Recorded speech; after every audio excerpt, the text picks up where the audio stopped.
I'm Chaz. I'm Tunde. And we have a lot to discuss since the last time we've met, on YouTube. Before we get started, you can listen to our podcast, future and present episodes of the Spoken True podcast. I got to subscribe to our YouTube channel, and you can follow us on Spotify to keep up with all of our latest content. So obviously, there's a lot to talk about from the last time we did this. We're going to get into the Warriors a little bit later, as well as the Suns, the 76ers, and so much more, in hour two of the show. But for right now, we're tuning into this Chicago Bulls and Minnesota, Milwaukee Bucks game here, game 5. I want to talk about Minnesota so bad, but I know that's gonna come down the line. But the score right now is kind of an onslaught right now, 64-91 with about a minute and a half left in the third quarter. And I wasn't able to watch much of this game because I was prepping for the show. So the floor is open. What do you guys think about, this game so far? And what does it kind of mean potentially for the Bucks and the Bulls? The Bucks are probably going to advance, and then the they're going to go home. So what does that mean for both franchises right now? I think a series like this shows you, as if you're a member of the Chicago Bulls organization, your weaknesses have kind of been laid bare. You need a small ball five. Kind of just the ability to not have to rely on Vucci man, and you really need a couple more shooters, I think, and ideally shooters who have some size and athleticism. Because if you're gonna be a team in the East, you gotta figure out what you're gonna do with Giannis Antetokounmpo. That's really the long and the short of it for me, from the Chicago perspective, from Milwaukee's perspective. Grayson Allen's emergence in this series with Khris Middleton going down with that injury and being out for the next few weeks has been huge. It's been shooting the cover off the ball. If you thought he was hateable before, imagine how hateable he is if he gives your team, a 20-point game in the playoffs to give you an L on your way potentially out, out of the playoffs, send you back home. Mm-hmm. Yeah. As for the Bulls, they showed obviously a lot of great signs this year, progressing towards being a competitive team going forward. But they would have been outmatched in this series full strength. Then you throw in Lonzo obviously not being there as he has been the second half of the season. Caruso out with the concussion. Now Zach LaVine in the health and safety protocol. So, they were obviously in the last two games, even without Middleton, they were blown out. This series was likely headed to be over. But I feel like you guys would agree with me that this was a huge step in the right direction for the Bulls this season. And now they're, only a couple pieces away instead of being an entire roster away. Yeah, I think they could take so much away from it, although they probably deem it as a disappointing season. They could take so much away, from this season. We've realized that DeMar DeRozan can be, I don't want to say a superstar, but he can be, a guy, and you could put him with a bunch of pieces. And looking at someone like Zach LaVine, and those two could be cornerstones together as a tandem to take, Chicago in that right direction. Now, I think they do need a couple more pieces. I think they need a more skilled big man, I would say, to go along with the team they presently have. I think they need one or two more bench pieces to go along with the players they already have on their bench. I just think they need to make, subtle pieces here and there. They don't have to blow anything up. They don't have to trade any, valuable pieces as far. They can come right back, how they are now with additional pieces and take another shot at it. I just don't know if, the Bulls are going to remind me of Toronto before Kawhi and being able to knock at the door for so many years, but isn't good enough to take that next leap. into, winning a championship, because it's Kawhi to replace DeMar DeRozan, a better player, to, get Toronto over that hump, to get them their first championship. I just don't know if DeRozan is that caliber of player to, take the additional leap into superstardom to get the Bulls over a Giannis, or get them over an Embiid, or get them over, a healthy Kevin Durant, who we're going to talk about later, and the Brooklyn Nets team, to get them over those, major superstars. I just don't know if he's that caliber player. He's a talented player. He's an all-star level player. I just don't know if he's on that level yet. And I don't know if he ever will be. Yeah, I don't think he will be. I mean, as great of a player as he is, as great of a season as he had, he's not. I don't think he's going to get much better than he is right now. And we've already seen the struggles this year in the playoffs that we've seen in the past. So I think he could be, if he was the second best player, or maybe the third best player, and LaVine was the second best player, that's a championship level team possibly. But DeRozan is not that type of guy, even though he might have had that type of regular season. I mean, you guys know. No disrespect to him, because he's a great player. It's just absolutely. Yeah. But you guys know how I feel about tiers, and I always feel that there's levels to superstardom or even stardom. They're not on the same level. So as I can compare Steph, LeBron, and KD, and now Giannis is in that conversation, they're on a different level than Embiid, Harden, and players that's on Luka, that's on a lesser level. So they're still great. They're just not on that level. I don't think DeMar DeRozan can ever reach that level. He needs someone like a Kawhi. He needs someone like a Giannis or one of those other great players to get them over the hump. Now, like you said, Chaz, he could be the second best player. Third best player, they will be lethal if he's their third best player. But to be the guy, the top guy, and we talked about top guys so much. We had the conversation about Jokic. Like, is he a top guy? We've had that, that kind of conversation about that. Now, Jokic is a little more different because Jokic just doesn't have the personnel on Denver to make him the top guy. DeRozan, I don't think wherever he goes, he's going to be the top guy. So, and if he is the top guy, they won't win. Denver is a contender if they're healthy. They're not healthy, so they're not a contender. That's fair. I just don't think even if they're healthy, they're beating the Warriors. But we're going to get into that later. I just don't think, even with Murray, even with their second and third best player, I still don't think they're beating the Warriors. Now, it will be a more competitive series. It might go 7. They might not be able to put Jokic in pick and roll like they do endlessly right now and, abuse him on the defensive end. But, other than them winning the series, I don't think, even with their full healthy roster, I don't think Denver would have beaten this Warriors team. And we're going to get into the Warriors a little later. I'm glad you kind of mentioned that because we've been having the conversation about Jokic for a long time. And we're going to get into, how he's played throughout this series.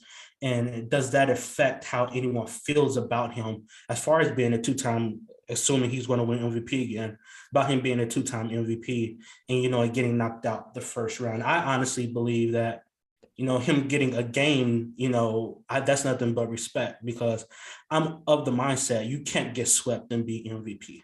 Like, you have to get a game. And the fact that he got a game, no matter how he got it, I mean, that's kudos and respect.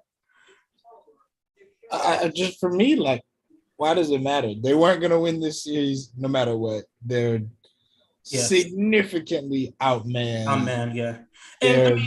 They're clearly gassed. Like, they look exhausted because the top guys in Denver's rotation are just having to play such heavy minutes with where they're at right now. Mm-hmm. So I just if they got swept, that's fine. They managed to delay them losing this series for a couple nights. I just to me, there's just not that big a difference. They're losing the series either way. Why do we care whether it happens? I just think it's the manner and the amount of it's almost as if it's an unwritten rule that I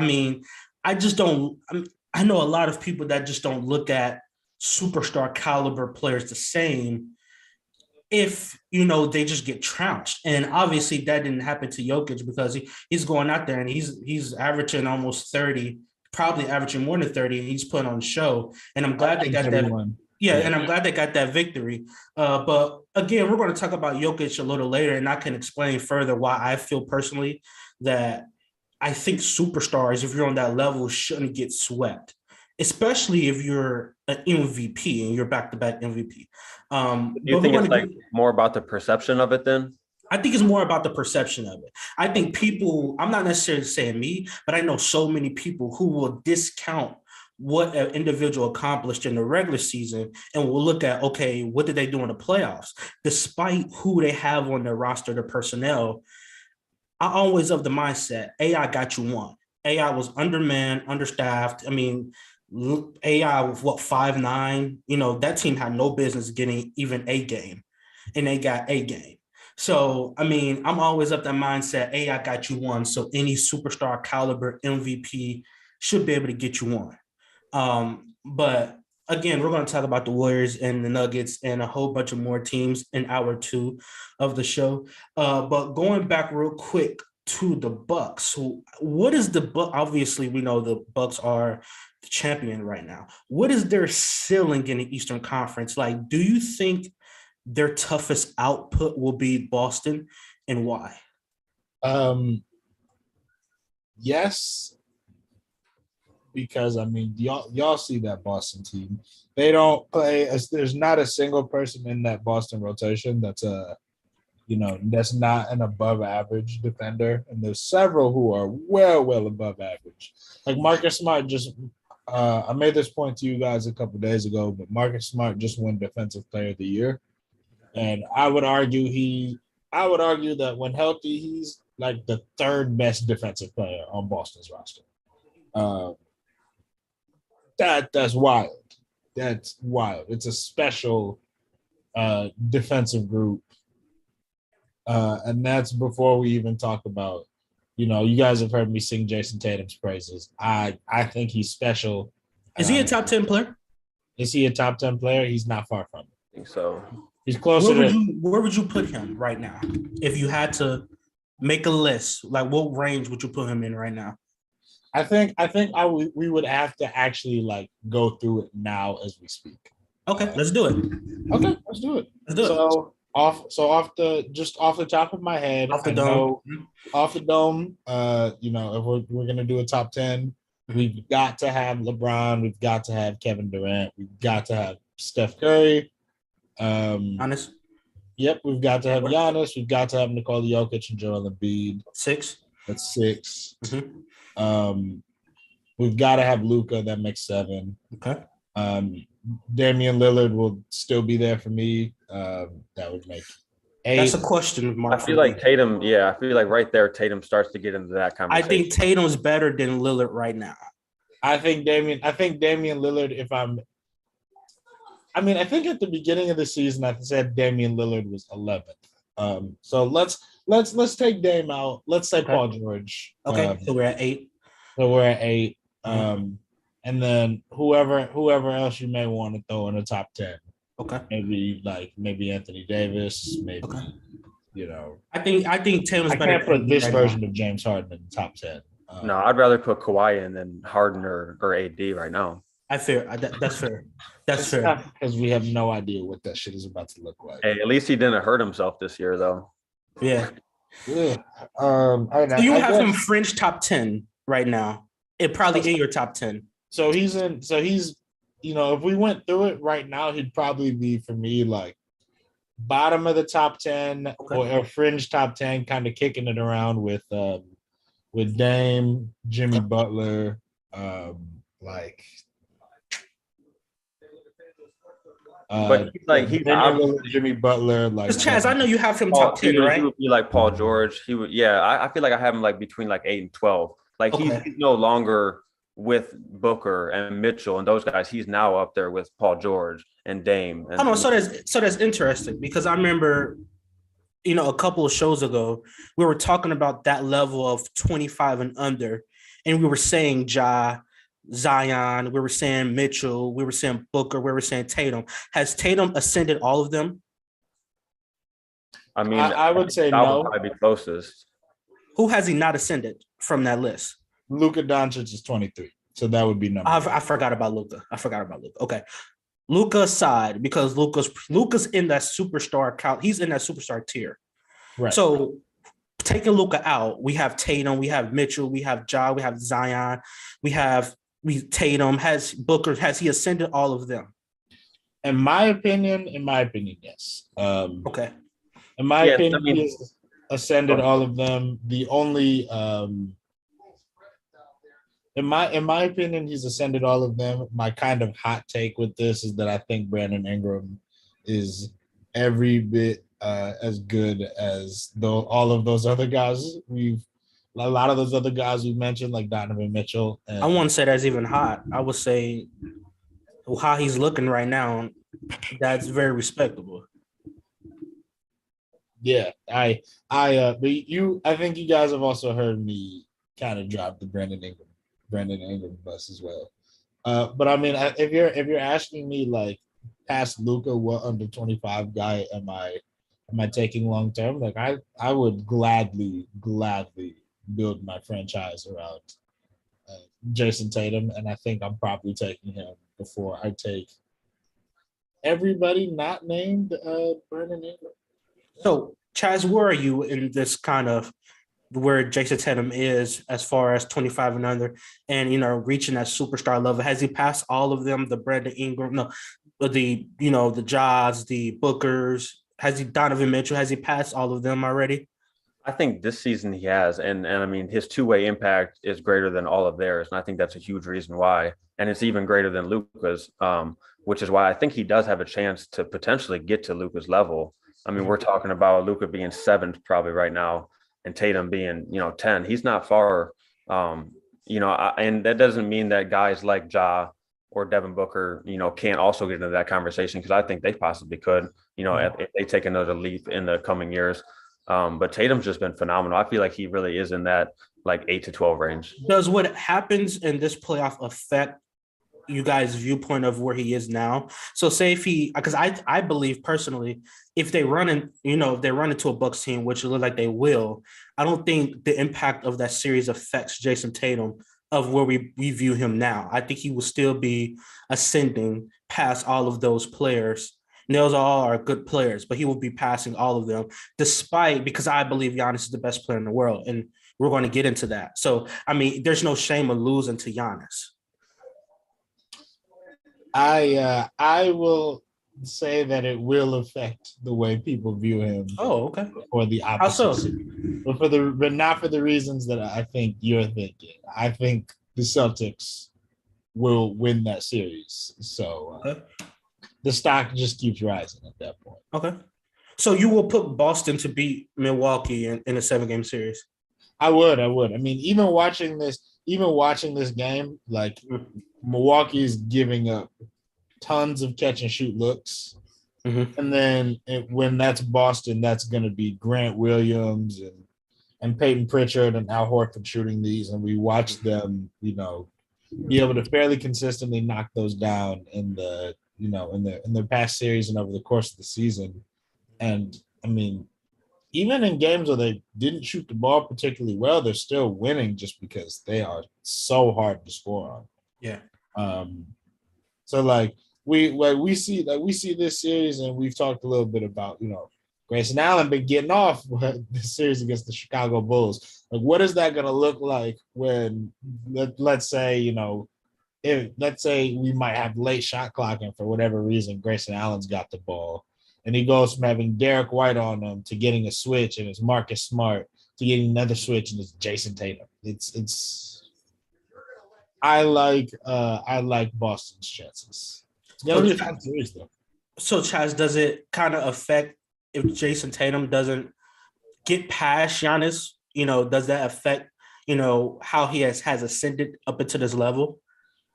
I don't really think it's going to have that much of an impact, especially negatively. I mean, if he won it, obviously it would continue, and if you went on to get to the finals or something, that would obviously positively impact his ascension. But if you run into Giannis, you lose to the defending champion and arguably the best player in the world. I don't even think it's that arguable at this point. there's not much that you could really say, unless Tatum was the reason that the Celtics lost, but I don't see that happening. Gotcha.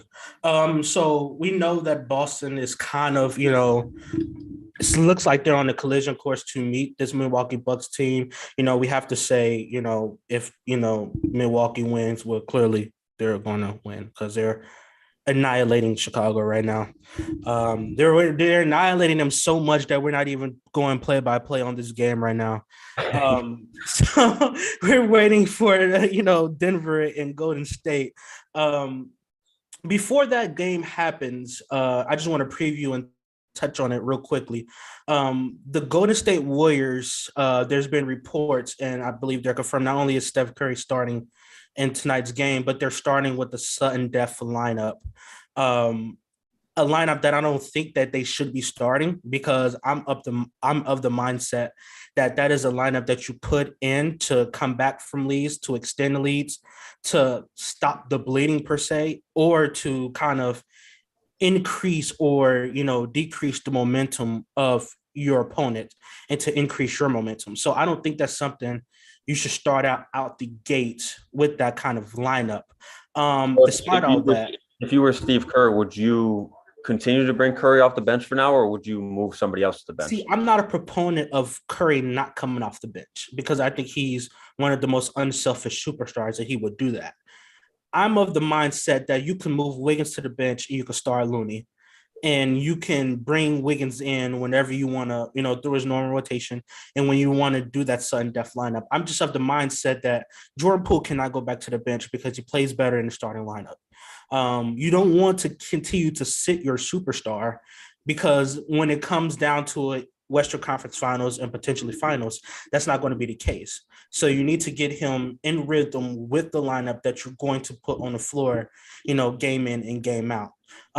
So that's just Jordan Poole, the superstar. No, Steph Curry. Oh, okay.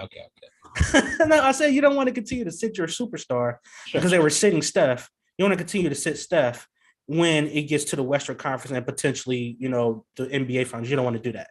You want to have him get the rhythm with the team that you're going to put on the court game in, game out. So that's just a little news coming out of Golden State before that game happens. I want to switch gears back to the Eastern Conference right now. And we have the Toronto Raptors and the 76ers that are playing in games, I believe it's game 6 tomorrow. And we're going to touch on Philadelphia in hour 2 of the show. And there's a whole lot of Doc Rivers that we need to discuss in this team that we need to discuss. James Harden, and I don't expect much from Joel Embiid because of what he's going through, but I think he still will show up. This is all on Harden, and we're going to get to it a little later, in my opinion. But just to touch on what we're seeing from the Raptors, Chaz, what has impressed you the most about this team? Undermanned, they're injured. What has impressed you the most of, them being able to fight the way they're fighting against the 76ers team? Is it more of an indictment on Philadelphia, or is it, the personnel and the strength and, the heart of the Raptors? I think it's probably more the heart of the Raptors, although, the 76ers are definitely hurting themselves. But I don't know, like Harden has been playing pretty much the same level all playoff series. So it's hard for me to put that on him because, they won the first 3 games with him playing pretty poorly, at least shooting poorly. But Maxey has really been struggling these last 3 games. And then Toronto's offense has been running a lot smoother without Fred VanVleet. They're also getting switches, onto Embiid, especially late in these games. They're getting switches onto Embiid. And, guys like Siakam and Anunoby and Achua are just able to take Embiid off the dribble. And that's really what's been hurting them these last couple of games, especially late in the game. So I don't know. I'm kind of thinking that Toronto has a real shot to win this series because of, Harden struggling, because of Embiid's injury, because of Toronto, actually starting to get going a little bit. Like, It wouldn't shock me if they won 2 more games. Yeah. So at the top, I just want to reiterate right now, we're Spoken Truth live on YouTube right now.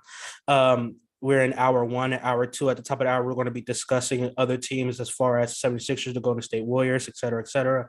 You can follow us on Spotify. You can follow us on YouTube at Spoken Truth Podcast.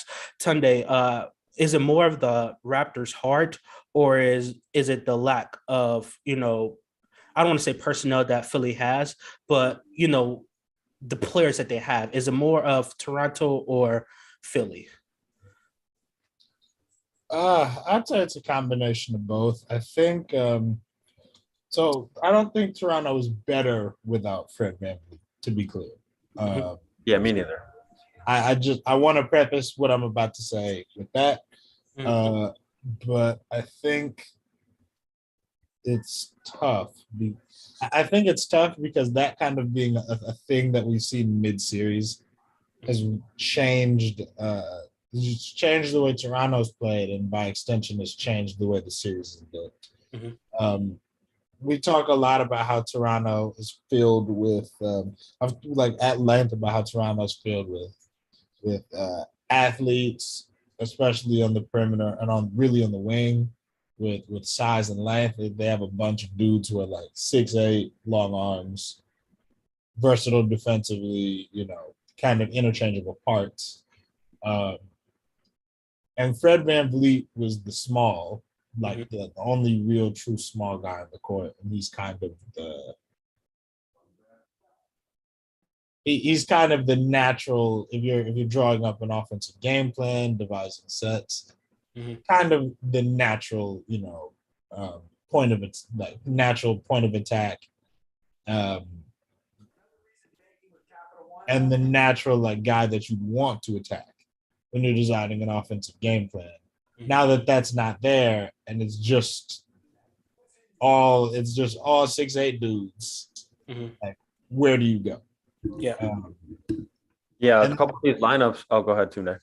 No, go ahead. I was going to say a couple of these lineups that Nick Nurse has thrown out, with the no point guard lineups, with Siakam doing a lot of the ball handling. He started Khem Birch, which I think, kind of throws things off. He's been going real small, real big to kind of counter what Philadelphia is doing. A couple of these lineups, I think, have been the reason that they've been able to get back in these. And I think he had a little bit more room to kind of play with things because VanVleet was out and because Scotty Barnes was down with the ankle injury. So I think Nick Nurse has just kind of had an opportunity to try a couple of things, and it's turned into a couple wins. Yeah. I just want to reiterate to, our fan base and our audience here, at the top of the hour, we're going to be discussing Denver and the Warriors, as well as the 76ers, the Dallas Mavericks, Utah Jazz.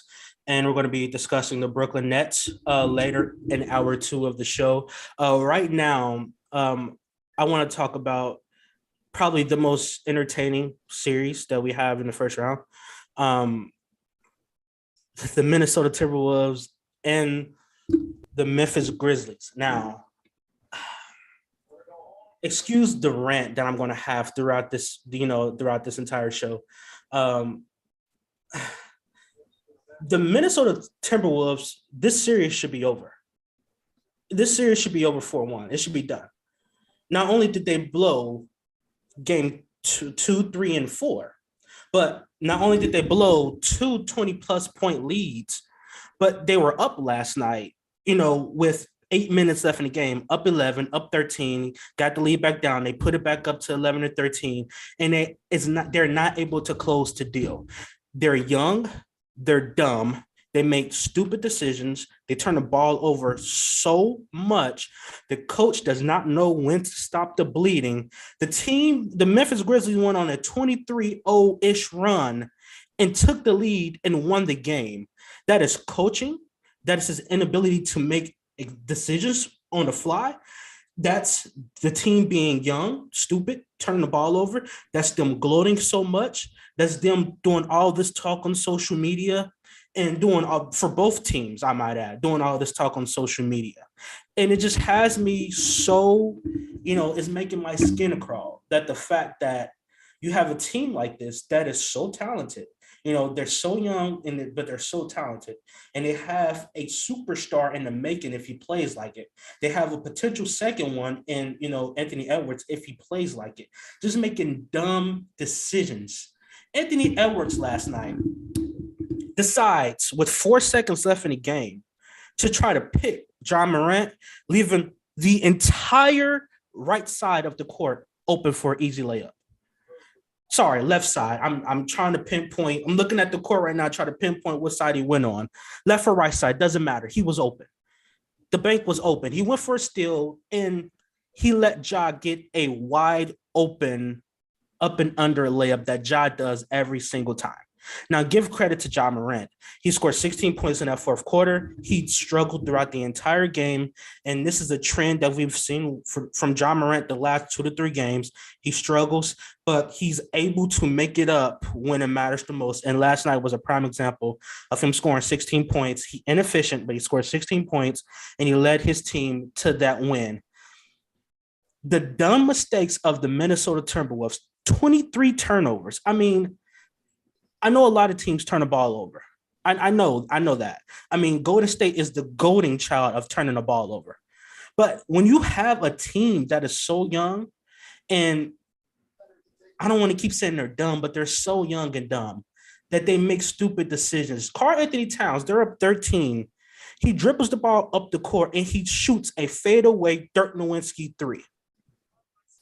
Why? You have the size advantage. No one could guard you in the paint. They cannot put anyone out there to guard, Karl-Anthony Towns in the paint. You get in foul trouble every single game. It seemed like every single possession, you're complaining to the refs. You got your hands up. You're saying, why? It's not a foul. Dude, you clearly hit him. That's a foul. Your coach cannot make decisions to go to his superstar potential, his cornerstones, and say, guys, we need to make better decisions on the offensive end. There's no way you should be coming down the court and you're up 13 points and I'm getting fadeaway threes, Dirk Nowitzki style, from my best player. I'm sorry. There's a saying, like, you don't deserve to win that game. You should have won that game. You don't deserve to win it. The way that they played last night, they didn't deserve to win. So I'm glad they didn't. Because if you're making careless mistakes and turnovers like they did, if you're just lillygagging with the ball, making dumb decisions, it was a couple instances where the ball just bounced off their legs. Karl-Anthony Towns at the top of the key, and he's putting the ball through his legs, and he got called for a travel. You're making stupid and dumb mistakes. And if you're going to continue to do that, you're going to lose this series. They have a chance to win this series still. The series should have been over, but they have a chance to still win this series.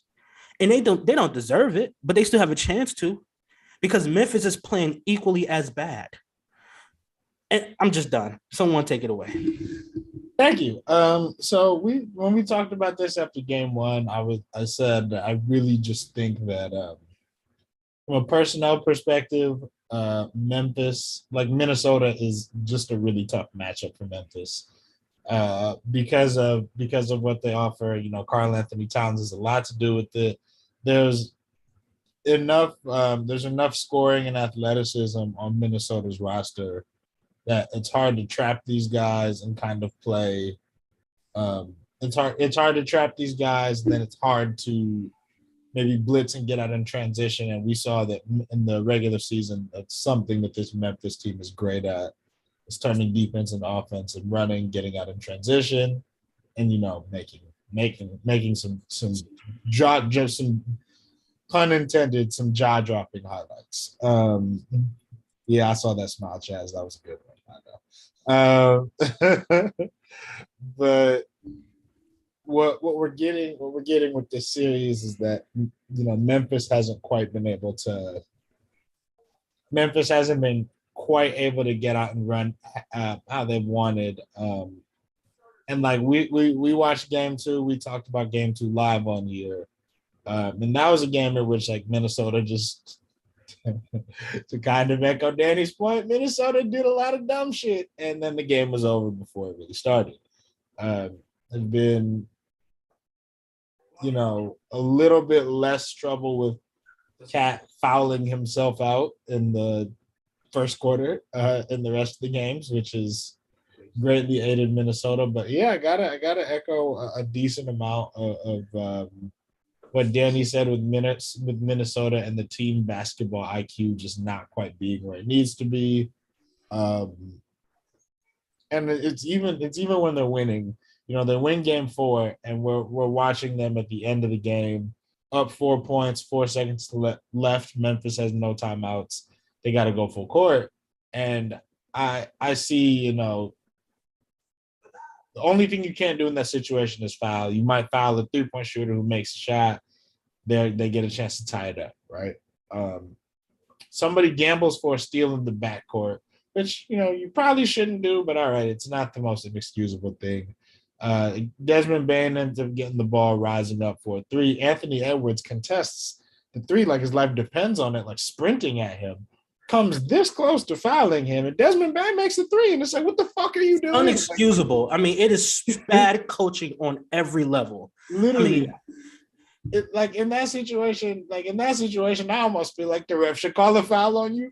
The ref should call a foul on you just for getting that close to him. Just for getting that close to him. You deserve the foul call. Because it just doesn't make any sense. It's literally the only thing you can't do in that situation. Well, Tunde, that three is gonna go through the hoop as time expires. What's the point? Tunde, the coach drew up a magnificent play last night to get Anthony Edwards that it seemed like he was wide open.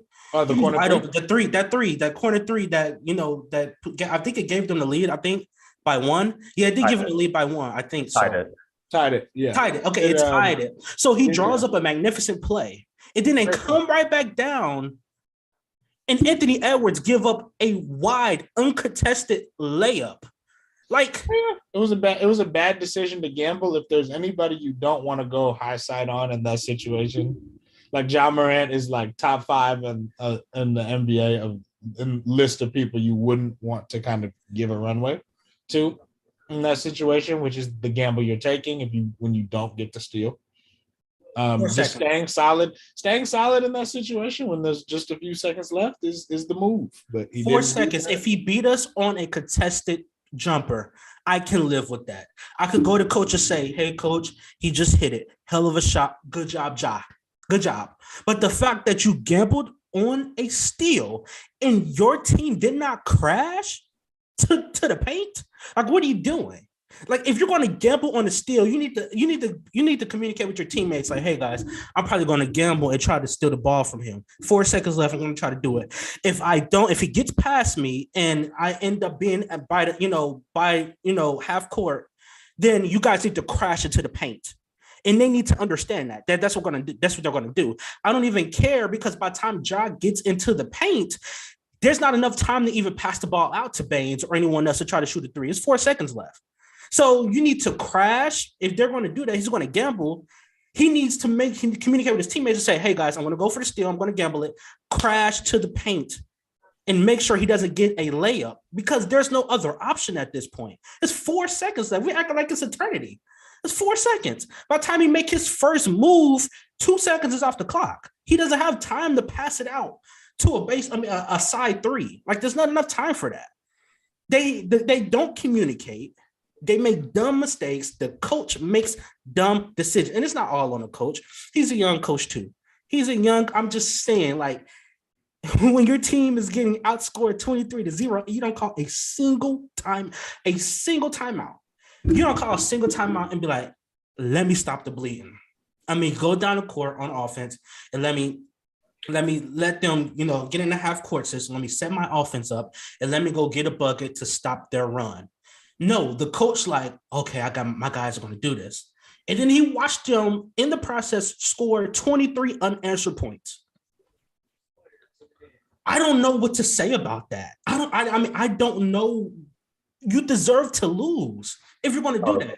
Yeah, there is nothing to say about that. You have game 3, you have a 26-point lead, and then game 5, you have an 11-point lead with 6 minutes left. You should win both of those. You absolutely have to win one of them. Yes. And they came out 0-2, and that's why they're going down 3-2. They like you said, the series probably could be over. It should be.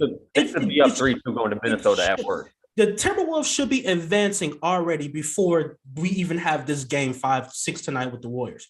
Game 6. They should be going to the next round.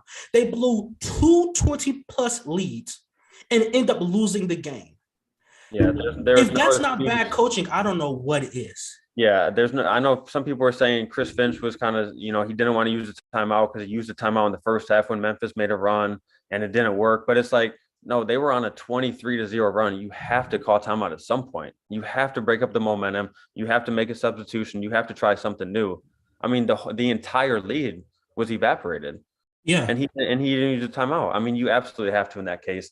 And then last night, I feel like the loss last night was probably more on the players than the game 3 loss, Yeah. and less on the coach probably last night. You know, you mentioned he had the beautiful play call out of the timeout with the handoff and the back screen. That was a great play. Last night was on a player's shot selection that cost him that game. Yep, and turnovers, like you And said, turnovers, 23 turnovers.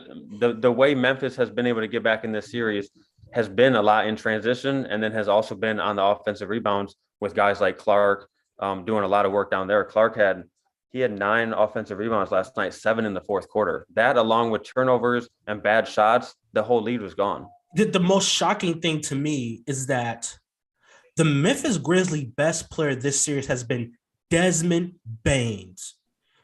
He has been the best player, whatever. What is his last name? Baines, right?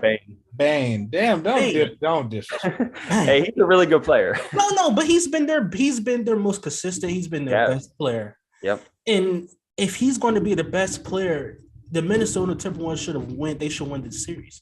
Like I've already said, it should be over already. But if John's going to perform like that, and he's not going to be their best player, they should have already won the series. They should win the series. Now it's not over because I think T-Wolves will come back and win game 6.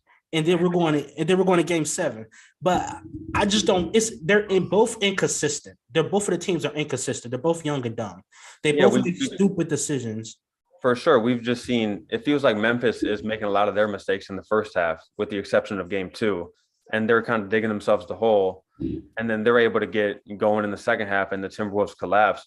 I mean, it seems like both teams, like you said, are very similar. I mean, the foul troubles that we see with Cat, we've seen with Jaren Jackson Jr. as well in this series. I think he's fouled out at least twice. He has 8 more fouls than he has made field goals in this series. And he's been even worse than Cat. And it hasn't even mattered. Like you said, Desmond Bane's been their best player. Ja has struggled a little bit. Jaren Jackson has struggled a little bit. I struggled a lot. You've been nice. Yeah, he has. And yet they still have a 3-2 series lead. I mean, the Timberwolves, they really hurt themselves with the series, with these dumb plays, with poor shot selection in the fourth quarter last night, with turnovers. Like, I mean, you have to win that game last night. Being up 99-88 with like 6 minutes left, you have to win that game. Towns shushing the crowd, and he's doing all this extra stuff. Win the game. I mean, these teams, that drives me insane. These teams come out here, and it's so entertaining. Like, the series is so entertaining, but it's so hard to watch as a person that studies basketball, because I'm like, you're so entertaining to watch. The excitement, the energy, everything is so fun to see. But then the techniques and then the actual basketball plays, when it comes down to it, the turnovers, the miscues, the dumb shot selection, it just drives me insane that they cannot create better shots. The T-Wolves literally will be up 13, and they will try to hit a 3 that I think that will put them up 75 points. The 3 is not going to put you up 75 points, sir. It's just not. It's 3 points. They think that hitting 3s will all of a sudden give them the lead or take the lead away.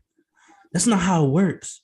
I mean, the coach literally needs to go to them like, hey, guys, like, you guys need to make better shot selections. If the T-Wolves, I don't even care about the turnovers, because I think they were still in these games despite all the turnovers. Like, I think the biggest issue is the shot selection. Like, he needs to go in and be like, hey, guys, we're up 13. We have the advantage in the paint. Why are we shooting fall away 3s? And ask for an explanation.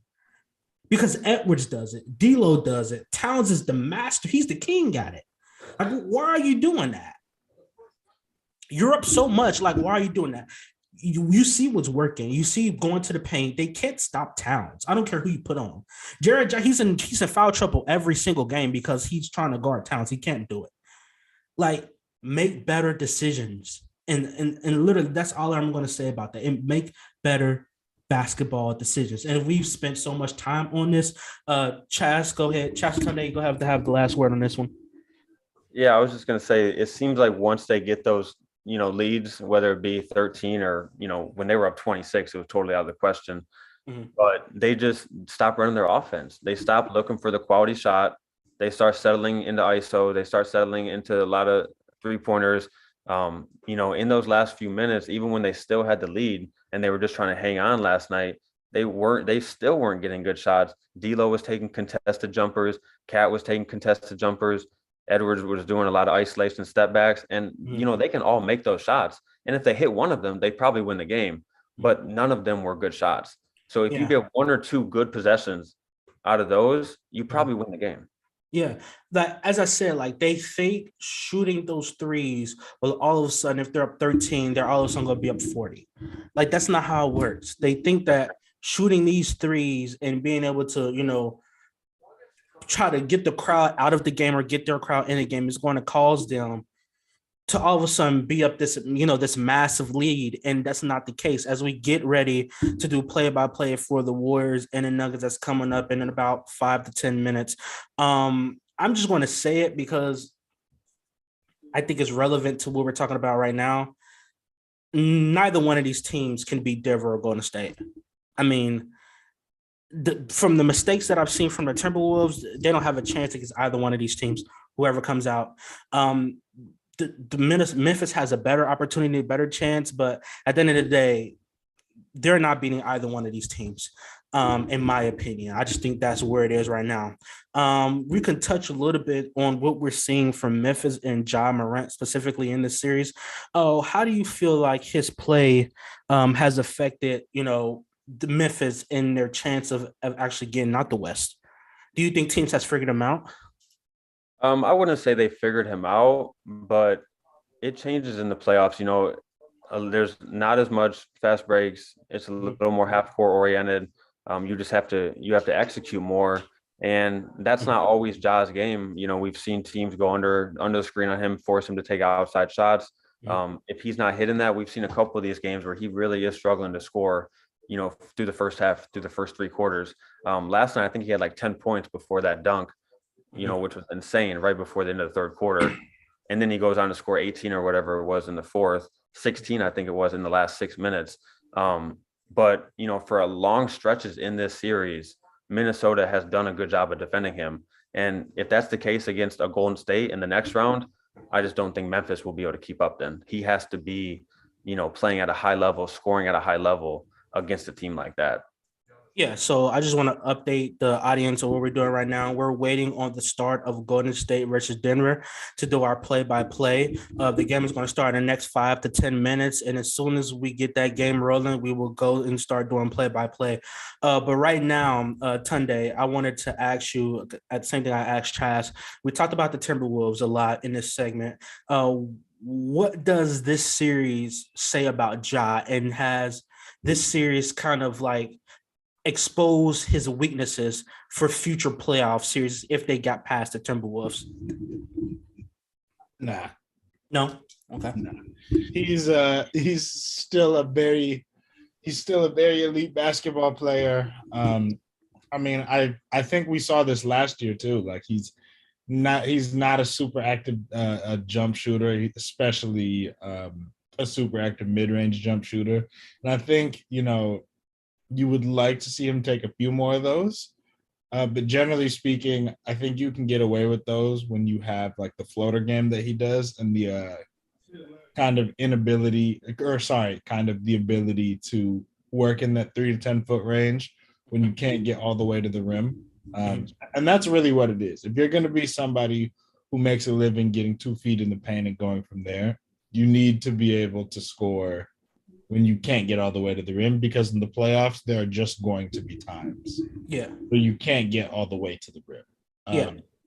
I think in this series, really a lot of it is like, I think for whatever reason, Ja isn't utilizing the in-between game as much as we saw him do in the regular season, even in the playoffs last year when he was seeing consistent success against Utah and in the playing games. Kind of shooting the push shot, shooting the floater, using all of those as change of paces to continue to put points on the board when dealing with shot blockers and rim protection and things like that. So from a scoring perspective, it's really just tapping back into stuff that's very much already in his wheelhouse. Yeah, Yeah, so I just don't think that the Memphis Grizzlies, based on what I've seen from this series, that they could be either one of these teams that we're going to get ready to play, go play by play with, in the next couple of minutes. I don't think they could beat the Warriors or Denver. And You don't think They they'll beat would the kick Nuggets? the shit out of Denver. I don't They think won't. I don't think they could. I mean, obviously, I'm going to give respect to Denver because I still expect the Warriors to win this series. But I'm just saying I don't think they would. I don't think they will beat the Nuggets. I think Jokic would misuse them. It's actually Denver is a better matchup for Memphis than they are Golden State, in my opinion. I think they're a better matchup. So I think they would have had a better chance at beating Memphis than they do Golden State. Golden State is experienced. That's just my opinion. We're going to get into Golden State in a little bit. But I also wanted to say, guys, that you can follow us on YouTube and Spotify, Spoken Truth Podcast. So it is official that the Milwaukee Bucks will face the Boston Celtics in the next round. Tunde, you have already given kind of your explanation and your pick of what to expect from that series. Chash, your first impressions on that series being made official. Yeah, that's going to be a hell of a series. There's a lot of things to look at in it.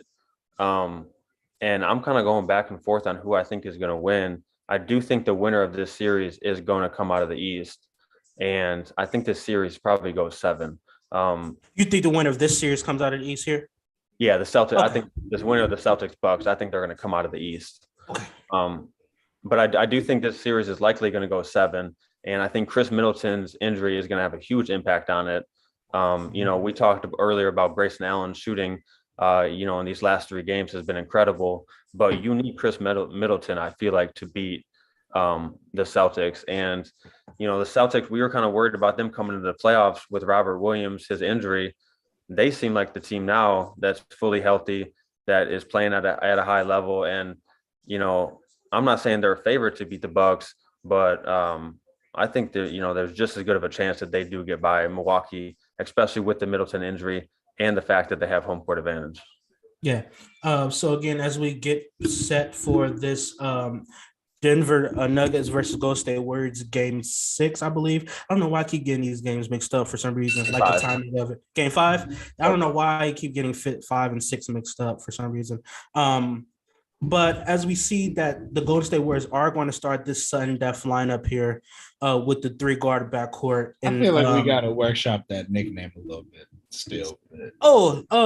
Okay. So yeah, what do you think that this? I mean, I would just basically, the sudden death lineup, because I was just going based on, past. But Warriors nomenclature, right. Yeah. So I mean, what do you think that lethal sudden death lineup, quote unquote, name should be? It's tough. I still don't know that there's a good one. I guess I feel like of all of the nicknames that we've heard so far, I think I'm most partial to PTSD and 3G. But so I guess we could take our pick of those two. But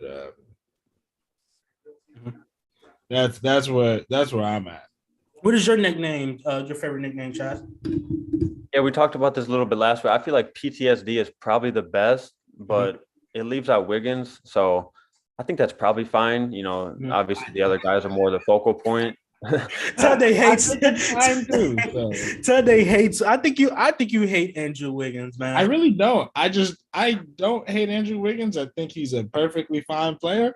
I just think it was wild that he got to. He's on an All-Star team. Yeah. I just thought it was wild he got to start the All-Star team because he was a fringe All-Star. Fringe All-Stars, like, you weren't mad that he was on an All-Star team. You were mad that he started. I'm more mad that he started than anything else. I personally don't think I would have put him on the All-Star team, but all right, fair enough. I can see he had a legitimate case for it. And, this being kind of his first one, I know a lot of people were pushing for it. I thought it was crazy that he was a starter. Like, crazy. Wiggins had a great first half of the season that I think, he was probably the Warriors when Draymond definitely was out. He was, and Clay wasn't there yet. He was their best defender. And he was averaging 20, 22, 25 points. So, I mean, he were comparable to being able to be a starter. I don't think it was so far-fetched that he started the All-Star game. I am shocked that he started. But I'm not shocked that he actually made the team. I think you're saying he shouldn't have made the team at all. And I think he was on the cut line. Like he was right there with Brandon Ingram and DeJounte Murray as like the last guy. Ingram wasn't playing like this though. Yes, he was. Ingram was playing at just as good of a level as Wiggins was. They just didn't have the team success that first half. And we're going to talk about the Suns and New Orleans a little later. I don't remember Ingram playing. Well, correct me if I'm wrong, but I don't think he was playing this good at the beginning of the season as he is now. I will gladly correct you, Brandon. Oh, he was playing this great? Maybe Brandon I didn't. Ingram was balling, and they were playing Devontae Graham like 35 minutes a night, which is a disaster. Jose Alvarado wasn't playing at the time. Yeah. Herb Jones wasn't even getting the minutes he gets now. And like they were giving like the backcourt that was getting the most playing time was like Nickeil Alexander-Walker and Devontae Graham. That shit was not working. It was literally like Brandon Ingram would have the ball, put the ball on the floor, and there would be 9 people around him. Mm-hmm. And like a kick out is just kicking out to one dude who's shooting 32% from 3 or another dude who's shooting 33% from 3 and then offers like nothing else to your team. Yeah. So that's what was happening. So taking our first look inside of this Golden State and Denver game, I just have to say, Jokic is so skilled, man. Like for a guy that moves so slow, this guy is so skilled. I just had to throw that out there because I just saw him do that spin move on Draymond, and Draymond is a top-tier defender. He would have been in a defensive player of the year conversation if he didn't get hurt. For him to make that type of sudden move, to be that big and that slow, I mean, that just goes to his skill set that he has, in my opinion. Chaz, I would argue that Draymond Green, I feel like we still could have argued that Draymond should have won the award. You can't give him that award if you're hurt you're out that many games. I mean, I think he was very clearly the best defender in the NBA when healthy. And I understand that he missed 36 games, but like, did anybody like did anybody really snatch that award? No. I don't think so, right? So I mean, Marcus Smart ends up getting the award, and before Robert Williams got hurt, mm-hmm. Robert Williams was getting it. Robert Williams looked like the most likely to get the award. He definitely deserved it if he was able to stay healthy. We kind of just decided it had to go to somebody from the best defense. Yeah. All right, Chaz, take us into. And there was a big push, I feel like, this year to give it to a perimeter-based guy. Oh, yeah. We've kind of started to go that way the last couple of years with people kind of starting to give more of those guys votes. And it seemed like this year they really wanted it. It was going to be Marcus Smart or Mikal Bridges, it seemed like. Gotcha. So as I'm looking into this game right here, the Nuggets are, using, to me that their only strength that they have in this series, and that's to attack the Warriors, because the Warriors are starting this super small lineup is to attack. So Chaz, what are you seeing so far as we're looking into this game for the first time? What are you seeing so far, in the first 3 minutes or so that's different, other than, obviously the Warriors lineup change? Do you see any type of different urgency, what Denver is doing kind of different than they didn't do, in the previous 4 games? Not necessarily different. It definitely does seem like they're playing with, the aggression that they need tonight, in a do or die type of game. Mm-hmm. Like you said, it does look like they're getting to the paint, at least making an emphasis, to start the game. They have 4 out of their first 7 points in the paint.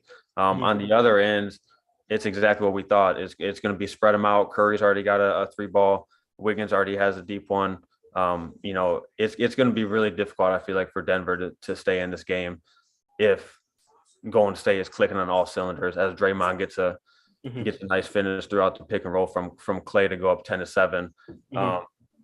It seemed like the Warriors kind of lost that last game. They weren't playing with the intensity I feel like they needed, especially in those middle quarters.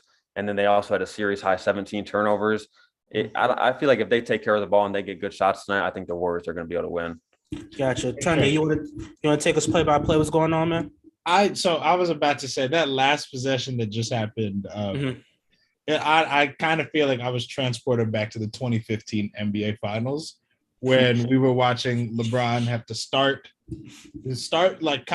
possessions, create an advantage for his teammates, and then maybe teammates wouldn't be able to take advantage of that. Like LeBron sets a screen, but Matthew Dellavedova can't turn the corner. And then LeBron ends up having to, short roll, create the advantage, can't get the shot off, swing it back to him. He's got to swing it back to somebody else. So we just watched Nikola Jokic create a shot, goes up, missed the shot. Jokic gets the offensive rebound. Warriors send Jordan Poole from across the court to double Nikola Jokic, and he swings it to Monte Morris. Monte Morris doesn't get the swing pass to the corner quick enough. So then Monte tries to attack, but Monte can't really get by his guy. Then Monte ends up, as he's, drives the paint, ends up basically handing it off to Nikola Jokic, who has to shoot the little floater push shot, and he makes it.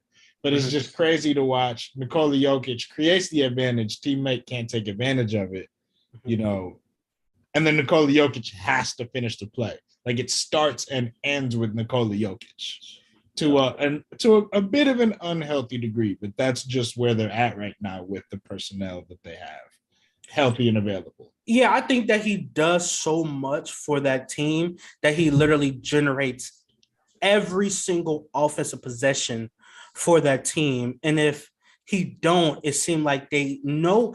It doesn't seem like anyone, other than, Jamal Murray and Aaron Gordon, they can create their own shots. So they rely on Jokic to set them up the best way that he can, because I don't think anyone on that team can feasibly go get their own shot without the assistance of Jokic. So that's the OG. You forgot one of the OG COVID vaccine haters, Michael Porter Jr. Yeah. Back spasms. Back spasms. That's what I call them, back spasms. Jesus Christ. We heard back spasms. So as we see the Warriors jump out to a 15-11 lead with about 7 minutes left in the first quarter, Jokic definitely we all know that Jokic has the advantage as far as, on offense, because he can practically get any shot that he want to. No one on the floor for the Warriors can really guard him one-on-one. The unique thing I like about Draymond is people don't understand the value of Draymond Green. He makes everything possible with this team. He's literally the point forward. He makes everything go. Steph, Clay, Poole, everyone feeds off of him. He sets them up for success. He knows where to pass them the ball. He knows every move that they're going to make. They're kind of in sync. I know for sure him and Steph are. So he knows what they're thinking. He knows their spots. He knows where, they want the ball. So I just think that the chemistry that this team is starting to build and, kind of bringing along, Jordan Poole, who's, entering that, budding star level in the next couple of years, to, Kuminga, who's going to be the next coming. So the Warriors do the best, in my opinion, at developing players, because they developed Steph, they developed Clay, they developed Dre, they developed Poole, they developed Kuminga. They're going to develop Kuminga. So them being able to develop these type of players, and all of them has turned into stars, the big three. So I just know that this franchise is in the right hands when it comes to developing talent. So in saying that, who do you think, Chaz, is the number one most important player on this team? Is it Draymond or Steph? Or is it someone else? No, it's definitely one of those two. It's hard to separate, because they both need each other so much. But Draymond really is the engine of that team, like you said. But I mean, it would just be so hard for Draymond to do what he does if he didn't have a shooter like Steph as well. So they both need each other, and they're both phenomenal leaders. Draymond is able to do so much. He's so versatile, and he is such a great leader. I think him and Steph are probably equal leaders, but Draymond's a lot more in your face. You see him a lot more in the game, getting in guys' faces, pointing out what to do, instructing other guys, giving guys motivation, taking over in timeouts. He does a lot more than that than Steph does. So, they deserve equal parts, but I do think Draymond is kind of the engine that gets that team going. Yeah. So Tunde, same question I will kind of propose to you. Who do you think is the most important player on the Golden State Warriors? Yeah. So if we're asking like who's the most important player on the Golden State Warriors, I think we've I think it's gotta be the guy who's got the ability to score, have like 62-point games, right? It's Steph. Because I mean, the offense doesn't work without Steph, and it doesn't work without Draymond and his playmaking, and the defense doesn't work without Draymond and his ability to do literally everything. But I mean, the offense, like it just nothing on this team works without Steph Curry and the shooting, the playmaking, the finishing at the rim, the unique offensive threat that he is, and the his ability not just to be a guy who's able to torch anyone and everyone with the ball in his hands, which he is, but the what he provides with his ability to move off the ball, get it back, catch, splash, or catch, go right into a pick and roll, like that constant activity. This offense doesn't work without somebody who's as good off of screens as he is. So I mean, it's Steph. It's got to be Steph. Draymond is enormously important. Yeah, but, the right answer is Steph. Yeah. So we're going to get back into that game in a couple minutes, but I wanted to touch on the 76ers. And I know we talked about the Raptors, earlier in hour one of the show. But I wanted to touch on the importance of the 76ers winning this series against Toronto, being up, I believe, were they up 3-0? They were up 3-0, right? Yep. Yeah, so being up 3-0, what would it mean for the 76ers if they blew this 3-0 lead and ended up losing to Toronto? It would have to be the biggest collapse in NBA history. It would literally be the biggest collapse in NBA history. I think we all agree that Doc Rivers will be gone. I mean, we'd have to get a lot of jokes off at Doc Rivers' expense. Sure. I don't think I don't see a feasible scenario if they blow a 3-0 lead that Doc Rivers the coach of Philly next year. My biggest issue with Doc Rivers is that he goes in post-game press conferences and will really be like, yeah, so-and-so been fucking up, huh? Y'all see that? James Harden didn't shoot the ball well, huh? We lost tonight because of James Harden. Which, like, it's the same thing he did with Ben Simmons last year when he was like, yeah, I don't know if Ben Simmons can be a point guard. To me, that shit is just, it's trash. Because if somebody went on the court, like imagine if one of the Los Angeles Clippers, after they lost that series in the bubble, blew the 2-1 lead, was like, yeah, Doc Rivers lost us the series. Why the fuck did we keep running Montrezl Harrell out there to get torched defensively by Nikola Jokic? Why do we keep doing X, Y, and Z? Why was Lou Williams playing such heavy minutes when he shot 30% from the field for the series? Which, I know why, because he was the second best playmaker on the team. But then, that's a different thing. I would argue, why do we have a team which Lou Williams is the second best playmaker on the team? But anyways, just that to me is the thing that bothers me the most about Doc Rivers.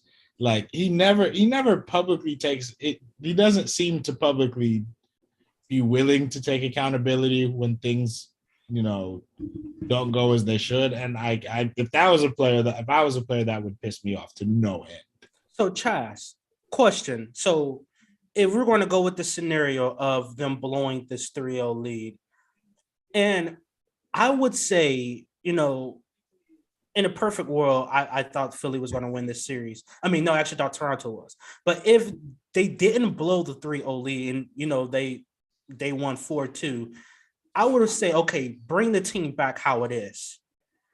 Can you bring this team back if they blow a 3-0 lead? Can you bring all the pieces back and try to do it all over again if they blow a 3-0 lead? No, I don't think so. I think Daryl Morey would probably make some type of adjustment. And like you said, it would probably be at the expense of Doc Rivers. I mean, he's not going to make some type of rash decision and try and move off a Harden or something like that. Like, that's his guy. And Doc Rivers, he was there last year, underwhelmed. If we do it for a second straight season, it's kind of a quick firing, but 2 straight disappointing seasons, being the 1 seed last year as well. I mean, but here's the conflict. Very easily get fired for that. But here's the conflict. Daryl is Harden's guy. Doc is Embiid's guy. So Embiid is your best player. Yeah. I mean, the problem then comes, like, who are you listening to? Are you going to get rid of Embiid's coach? Because Embiid wants Rivers. How bad? If they blow a 3-0 lead, does he want him that bad? Where he's going to stick up for him? Where he's going to go to Morey and say, no, I think we should give him 1 more year? I mean, I think they don't really get a choice but to bring everybody back. They gave away a lot of assets to acquire James Harden. They're almost certainly bringing James Harden back in long term. I don't know how that deal is going to age. I would guess. Yeah, I don't know that I want to be the one paying a 35-year-old James Harden $53 million a season. I get it. I mean, James Harden has lost several steps. Like, James Harden. I almost feel like he has to be hurt still, because But even if he is, using that for excuse, never going to regain that again. Yeah, that's what I'm saying. I think there's a very good chance it's gone. But his ability, that explosiveness, everything is gone. You think? You think this is the James Harden we're going to see for the next couple of years? It's just such a notable difference. It's crazy. Yeah. That's why I'm there's gotta be something we don't know about, because 2 years ago, 2-3 years ago, he was a tank with burst, with a dangerous first step. Philly doesn't make that move if James Harden is not 100% though. I mean, I would disagree with that, because we can look at that deal and see that there were centerpieces of that trade that weren't healthy when the trade was made. Obviously, I'm talking about Ben Simmons. Yeah, but I'm not saying that Harden doesn't benefit, because clearly Philadelphia won the trade. I think all of us agree at this point that Philadelphia won the trade. I don't. Why are we saying that? You don't think Philadelphia won the trade? For this year, at least. For this year, at least?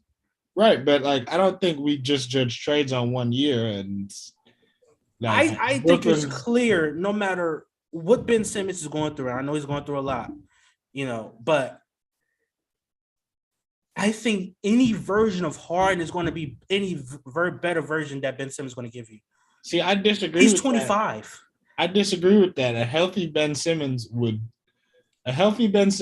slots in perfectly to what this Brooklyn team needs. But will he ever get to that point again? We don't know that. Who's to say?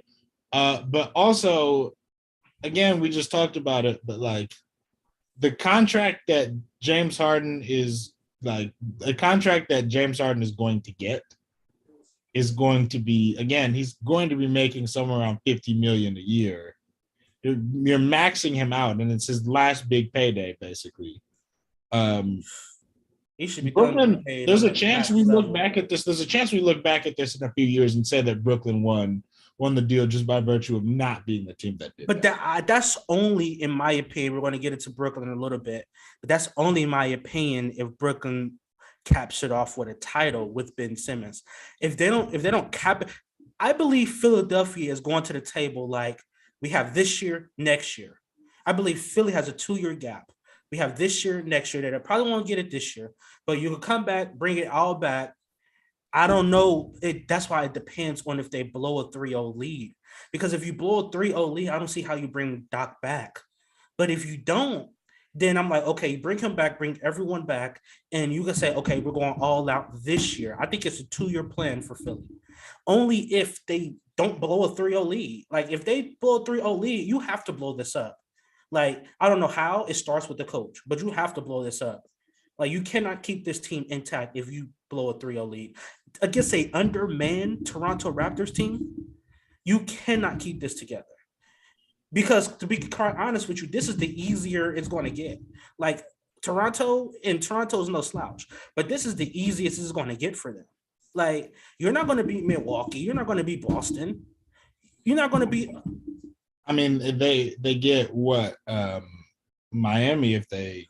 They're not going to beat Miami. I'm just saying, you're not going to beat those powerhouse teams. And we're sleeping on Miami. We're going to talk about them a little later. But you're not going to beat those 3 juggernaut teams, if you want to put Miami in that category, which I think they are. But you're not going to beat them if you stay intact and you blow a 3-0 lead. Like, something's have to change. I mean, I think it's tough because you look at Miami and it's another situation where, like Boston, you have somebody like James Harden who's just struggling to beat people, struggling to score off the dribble, especially. And then you're going to have him playing against a Miami team where, let's say, you're going to maybe have Kyle Lowry spending some time on him. You're gonna set a screen with Embiid, say the pick and roll doesn't work, you're gonna force a switch, and Bam Adebayo is literally. What'd you call him? Adebayo. Bam Adebayo. I'm not Nigerian. Y'all are fucking his name up. I'm right. I am right. I'll take your word for it. I'll take your word for it too. You can just take my word for it. Don't worry. So I have to slightly sidetrack here. My dad's best friend and literally like our closest family's friends, they have the same last name as Bam. So yeah, I have lots of experience with pronouncing this particular Nigerian last name. When the Warriors in Denver right now are on a timeout, when they get back into the start of this quarter, we're going to do a little play-by-play for the remaining of this first quarter and the second quarter into halftime. But Chaz, I kind of propose the same question to you. Do you keep this? Do you believe that this is a 2-year window for Philly? And if so, like, if they blow this 3-0 lead, they can't keep this together, right? I mean, you're probably right. If you blow a 3-0 lead, I'm assuming there's going to be changes made. I just don't know how much flexibility they have. If they want to move off Doc Rivers, I get it. If you want to try and trade Tobias Harris, I get that. But you're not going to move Harden. And you're not going to want to move Embiid or Maxey or anybody like that. Like, you want to continue to build around these guys. So I don't know. I don't think they're going to blow the 3-0 lead. Do you guys? I think it's a highly possibility that they blow the 3-0 lead. Yeah, I think it's literally a 50% chance they blow a 3-0 lead. So you think Toronto wins game 6 tomorrow night? Yes. If they win I'm thinking Philly's going to close it out tomorrow. If Toronto wins game 6, Philly's not winning game 7. It's going to be tight. They're not winning game 7. Philly better close it out tomorrow night. If Philadelphia does not close this series out tomorrow night, they are not beating Toronto in game 7. I just don't think that is going to happen because all of the momentum is with Toronto. 3 in a row. They've won 3 in a row. If they win tomorrow, I just don't think it's going to happen. Like, Philly has to be like, all right, we're going to put an end to this right now. And, I just don't know if they're going to do it because Toronto has all the confidence right now. All the confidence. Embiid, they're attacking Embiid. And Embiid, we know Embiid is not 100%. He's going to need surgery. So they're relying on Harden. And Harden cannot do it anymore. So I just don't know. If they don't win game 6, which I think they will win tomorrow. But if they don't win, they're not beating Toronto in the 7th game. Too much pressure. They've won 3 straight games. I just don't think they could overcome it. Yeah, I think you're probably right. I mean, and I think they need a huge game out of Tyrese Maxey tomorrow night. As we've talked about many times, Harden is not that same guy. And Maxey kind of looked like he was going to be able to take that torch and be the main ball handler. but in these last 3 games, he's averaging 14 points on like 18% from 3. If he gets back to what he was looking like in game 1 and game 2, I think you're right. I think they do win and close it out in game 6 tomorrow night. Yeah, as we tune back into this live look at the Warriors in Denver, 27-23 lead for Golden State with about a minute and 30 seconds left. Tunde, what have you seen in this first quarter that gives you confidence that Denver can potentially hang around in this game? Nikola Jokic is special. Yeah, I mean, we've talked about it, but if they can it's really going to be, and I think this is kind of what we've seen over the course of the series, but it's going to be a thing where we've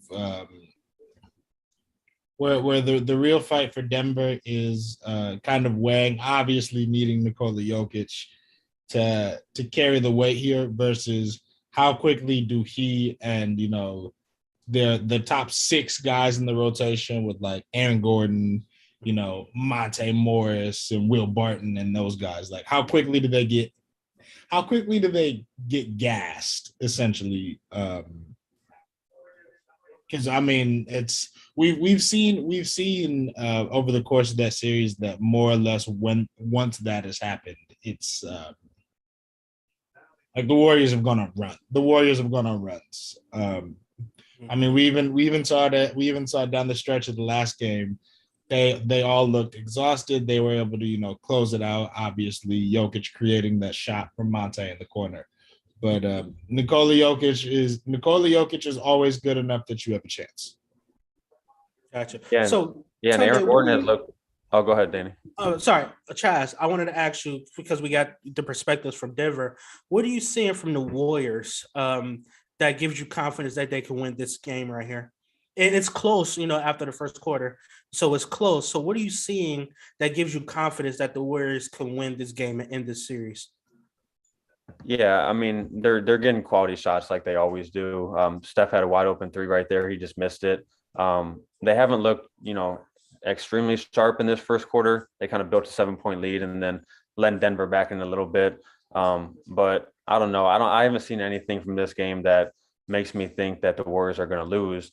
Although I do think that Denver is going to be able to stick around. The Warriors, they just have to keep running their stuff, and they're going to probably win this game as long as they don't make a big mistake or somebody doesn't get in foul trouble like Draymond did last game. You know, I think they just have to continue to do what they do. Gotcha. So we're going to take a look live in with the remaining 1 minute left in this first quarter, and just to see, you know, what jumps out to both of you guys. The floor is kind of either one of you guys is to, you know, see, you know, talk about what you see. Yeah, I will say too, real quick, that you know, I said that they got down by 7. And a big part of them getting back in this game to cut it to 27-25 has been Aaron Gordon. He's no longer in right now, but he's got 12 early points. As Poole makes a nice move in there and gets the and one with the left. Yeah, I don't like the way, maybe because like, I don't like when stars or superstars, and he's a bubbling star, but I'm talking about Steph, Clay, LeBron, KD. I don't like when those guys hit the floor hard for some reason, because so much can happen if they're hitting the floor constantly. And Steph and KD and Kyrie, they do it so much. And I just don't like when superstars and stars do that. I'm not saying like you can't put your body on the line, but if you're constantly hitting the floor, that's where the nagging injuries, the wrist injuries, the elbow injuries, all of that shit starts to add up. And when it turns around a month later, oh, I have this huge injury that's got me out for like 3 months. I just don't like when stars do that. I think Joel Embiid might be the worst one of all. Yes. I've actually heard and read in several places that that's one of the things him and the training staff worked on was him falling. Yeah. Like they actually wanted him to fall more often because it was putting less pressure on his lower body when he did that. Like really? Instead of coming down and landing? Yeah, instead of coming down and landing, because, you know, obviously he deals with a lot of contact. And so it's like, all right, land, maybe barrel roll a little bit sometimes. Gotcha. And obviously, like we all see Joel Embiid, he gets fouled a lot. He does get fouled a lot. He also, Sails it a lot. I'll just say, Flops. There's been a lot of talk about officiating in the series from Philadelphia's side of things, saying that there should be less complaints from Toronto and that they should stop bitching. And I've heard a decent amount from Philly this season of complaining about other teams, quote unquote, flopping. I think it's coming. I'll just say I think they're the wrong sources. They're probably the wrong sources to deliver that message. As the first quarter ends in Golden State versus Denver, they have a 5-point lead. I think what I'm starting to see from the Warriors is that Poole, I think he's a star. Like I think he's a star now, and he's continued to trajectory. He's starting to ascend, but he has a green light, and he has the ability to have a green light like a Steph, like a Clay when he gets hot. I think it took Kerr to trust him in big situations in order for him to get that type of, minutes and to get that type of role that now he has with the Warriors. And I think that's only going to benefit this team as they move forward in the playoffs when they see Memphis or the Timberwolves next round and, trying to move up against Phoenix and New Orleans, who we're going to talk about right now. But I think that him having that green light per se, shooting the ball can only be a benefit for the Warriors in a long haul. He just has to make better decisions. And I think with Clay, with Steph, with Dre, they're going to show him how to make better decisions with the ball. He's still young. So I still think he has a lot of growing to do, but to be this good at his age, I mean, that's a gem that the Warriors have. For sure. And I mean, there are going to be games, like game 4 where he goes 3 of 10 and he only has 9 points, but that happens with young players. And I think there's going to be a lot more of, games 1, 2, and 3, going forward. He's going to continue to ascend like we're talking about.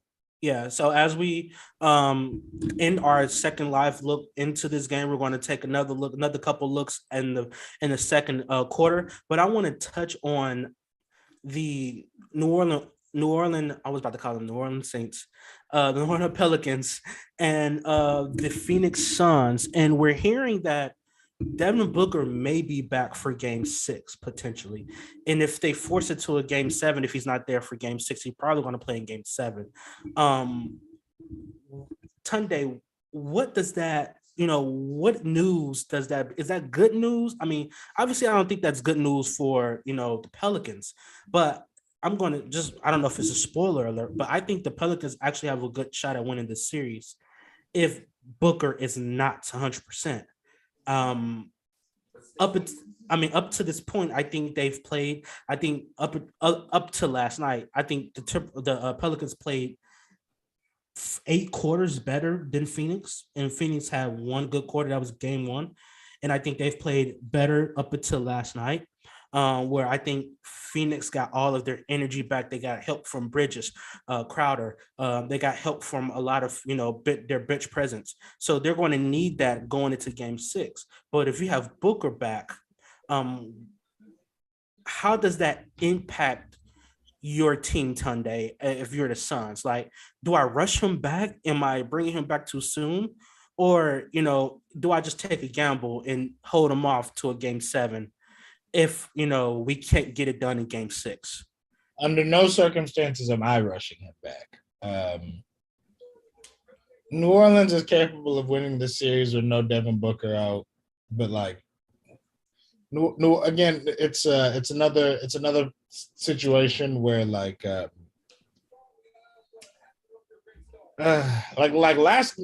night's game was very winnable. But yes, I believe so. Had just too many minutes where, some of the quote unquote other guys not making shots in moments where you need them to hit. And you struggle with that if you're a member of the Pelicans. If I'm Phoenix, I'm wagering that we're good enough to win this series, and the disaster scenario is that you rush Devin Booker back and then he's now like it's a long-term injury. He's never the same again. Yeah. You don't want to do that. It's just not worth it. The risk is not worth it.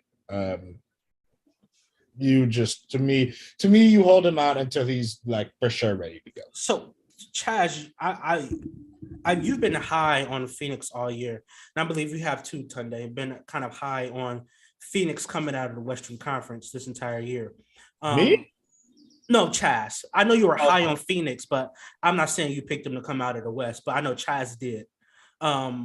So how you don't want to rush him back, do you? I mean, because if you rush him back and if you're going into those later series where we're going to talk about the Mavericks a little later, you're probably going to play Denver, right? I mean, you're going to play the Mavs, right? I believe that's a winnable series for the Mavs if you don't have 100% Devin Booker. My hot take is that I think it's winnable for the Mavs either way. I think so too. Probably is, yeah. I think I would just pick the Mavs. I'm happily picking the Mavs if Devin Booker isn't there. Yeah, we're going to have to talk about that in a little minute because I think the same way. I might just stressfully pick the Mavs if Devin Booker is there. So yeah, you need Devin Booker almost at full strength. I feel like to win. Do you need him for this series? Do you need him for this series? I don't think so. And that's why I don't think there's any reason to rush him back. I was a little surprised when I saw the report that he's potentially going to play in Game 6. I mean, the initial sign was that it was going to be, multiple weeks, maybe close to a month. And it's a great sign that the injury is progressing, that his rehab is going well and that it sounds like he's going to be back relatively soon. I don't think there's any reason to play him tomorrow night. If it does get to a Game 7, I could see, the reason to play him then. But no, I'm not rushing him back until he's completely healthy. I would even feel comfortable going into a Game 7 without him, just because.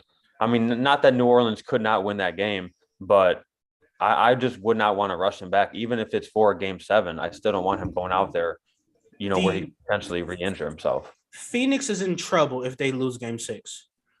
New Orleans is playing with house money for Game 7. They have nothing to lose in the game. They have nothing to lose right now, I don't think. Nothing to lose at all. Yeah. Phoenix is playing with fire if they lose Game 6. And I mean, that could go either way. Real quick, Tunde, I want you to can you take us through what's going on right now in this game right here? As Denver kind of shrunk the lead to 34-30 right now with about 9 minutes left in the quarter. What are some stuff that you see right now that got Denver back in this game? Getting huge minutes from DeMarcus Cousins, who has been really good for this Warriors team for this Nuggets team. At this point, he doesn't play for every fucking body, but anyway, he's been really, really good for this Denver Nuggets team ever since he's been brought onto this roster. In a lot of ways, it's like having another version of Nikola Jokic, because it's a big with a relatively similar skill set, even if he's very clearly nowhere near as good. And so it kind of allows Denver to play the same style of basketball where they have a big who can function as the focal point of the offense, be a hub that people cut off of. And that's what we're seeing right here. Denver's been running with Nikola Jokic on the bench a lot of high post splits,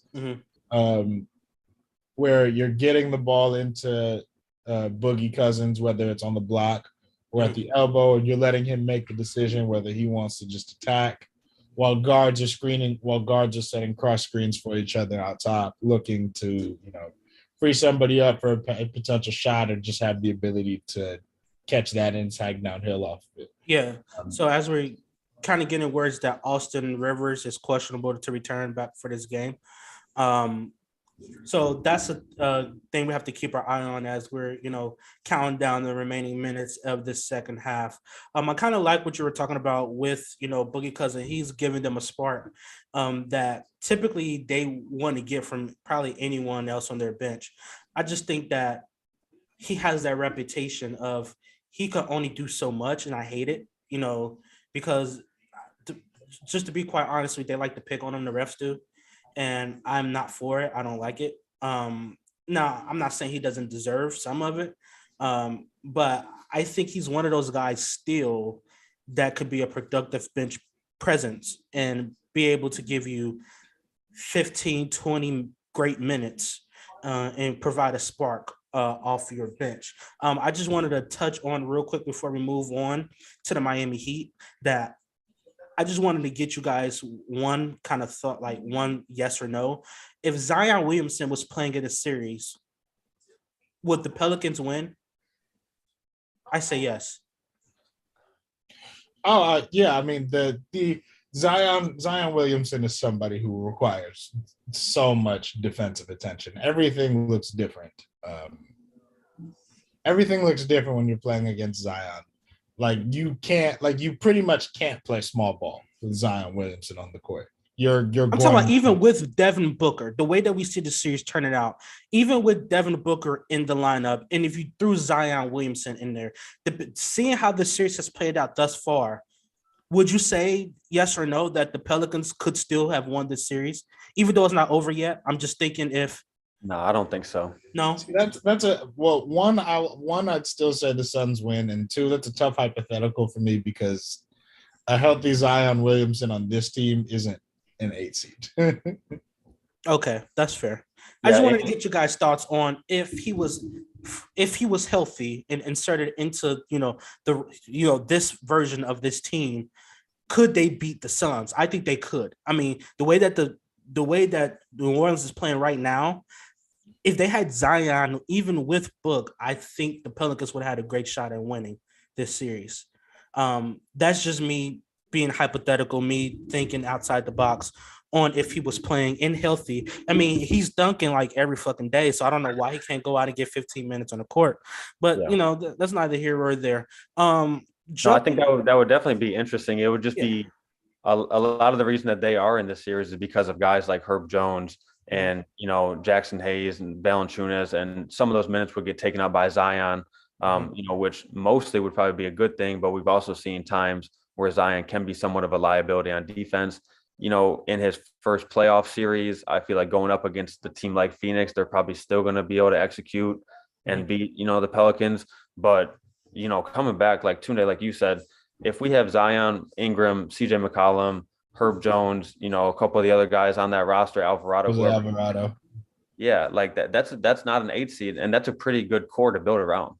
Absolutely. So as we're gearing back into this, another look in with this game, 36-30 in favor of the Dubs right now, with about 8 minutes left in the second quarter.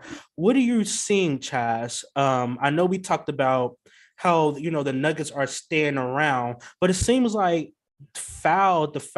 Dubs are, not saying anyone in particular is in foul trouble, but it seems like they're fouling a lot in the second quarter. And I don't know if it's because of, DeMarcus Cousins' presence and Jokic's presence, but what are you seeing on that aspect, and how can Denver use that as their advantage?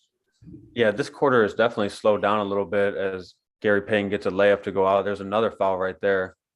So I think that's going to be a combined 17 fouls already in this game. Mm-hmm. And this pace definitely favors the Nuggets. That's part of the reason that they're back in this game. Mm-hmm. It looks like Cousins might have got poked in the eye. He's still down on the ground. Yeah, they might look at that as a potential. I don't think that's anything, but they might look at that. Like no, they probably won't look at that. I think they are looking at that, aren't they? I mean, I think it's very clearly just a basketball. Yeah. But they look at everything. Yeah, they're looking at it. Yeah, they're looking at it. It drives me nuts. I think it drives me nuts. It's not a flagrant foul just because somebody got hurt. Or someone fell to the ground. It doesn't need to be looked at because somebody took a hard fall. You know what I mean? Yeah. Exactly. Yeah, he was obviously swiping at the ball. I mean, it sucks that he got him in the eye or whatever, but it was a play on the ball. I think that in order to not slow the game down, that I know the refs are communicating with New York headquarters about potential flagrant fouls or anything like that, calls that they're going to make that can, do the games. One thing I hate in particular, and I'm not going on a rant here, I hate the 2-minute recap after every game. Like, please don't tell me that you blew a call that led my team to lose. Don't do it. Don't do it. I'm right there with you. And I think for me, it's that the L2M reports are just as frustrating because, like, So like, what happens? What happens with that call you? What happens with that foul call you blew at the 4-minute mark in the fourth quarter, where my superstar fouled out and couldn't? Right. Man, Like I that's can't not go on the back. report. That's not on the report. We're gonna act like that didn't happen or like that didn't change the trajectory of the game. Yes. The last 2 minutes are the only thing that mattered here. Like that's not accurate or correct or either. It's all bad to me.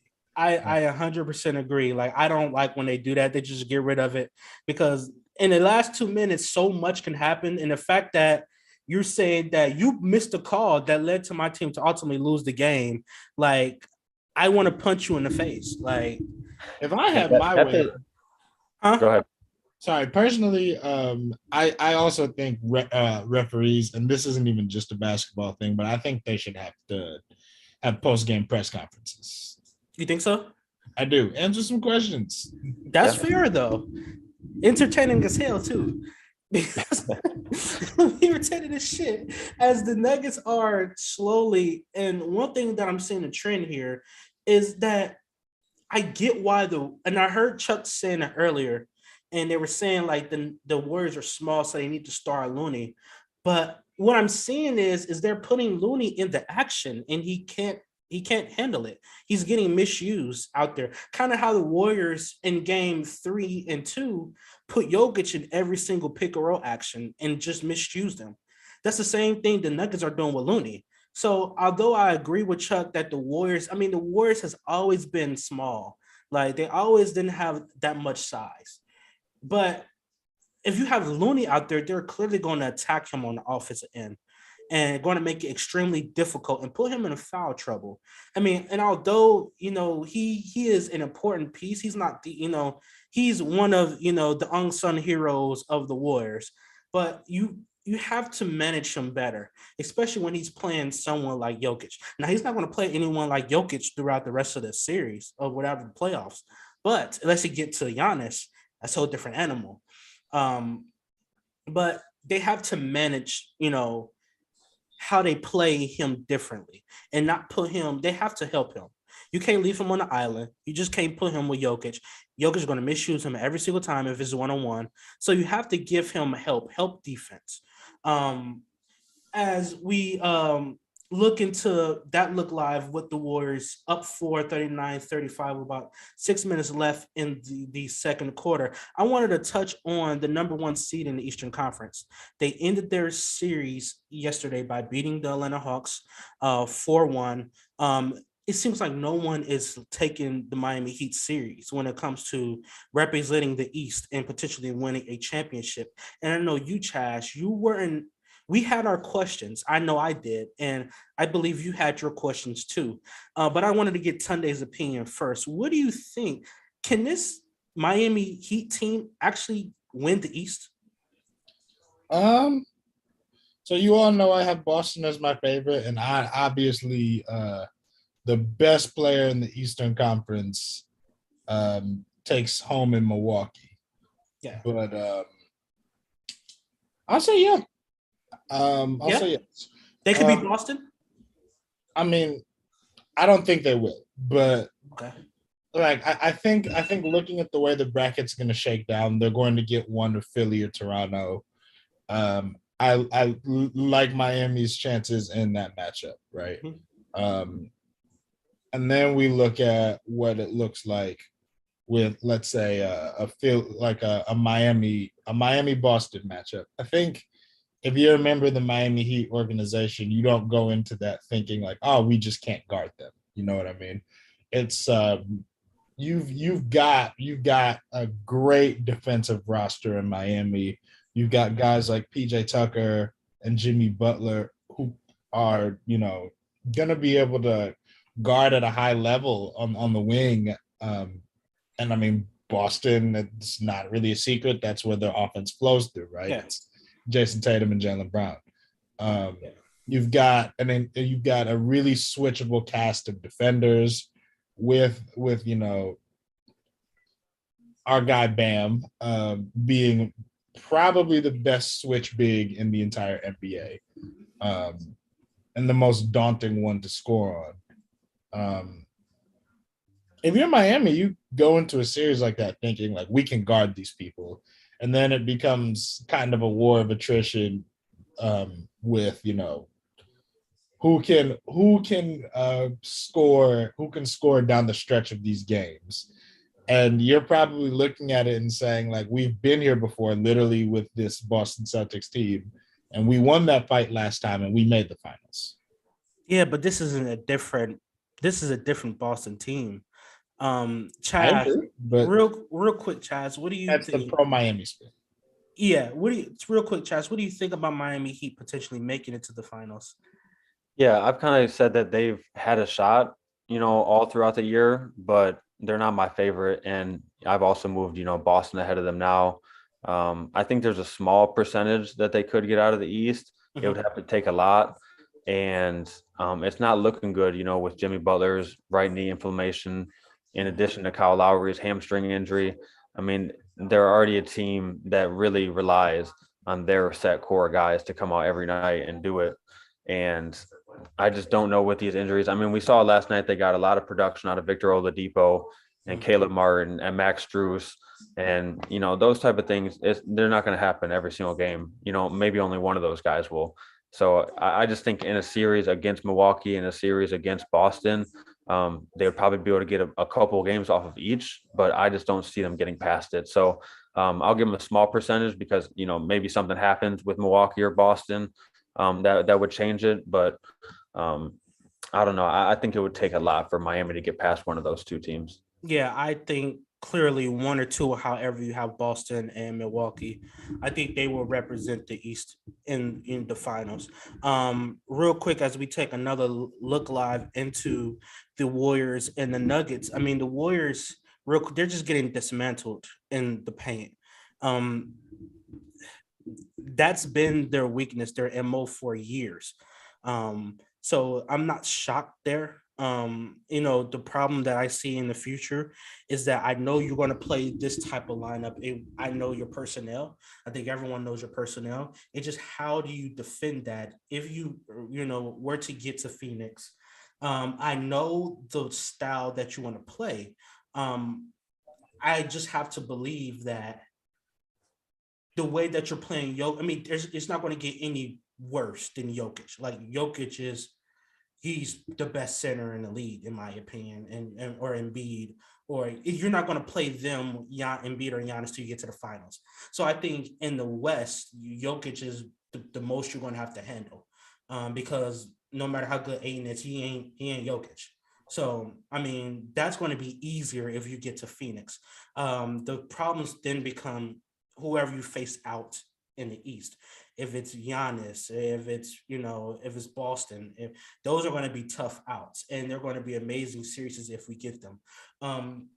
Speaking of the Eastern Conference, and earlier in the year before the season started, Vegas had Brooklyn and they had the Lakers going to the NBA Finals, and basically we know LeBron James and they had their problems and their issues and they couldn't get to the playoffs.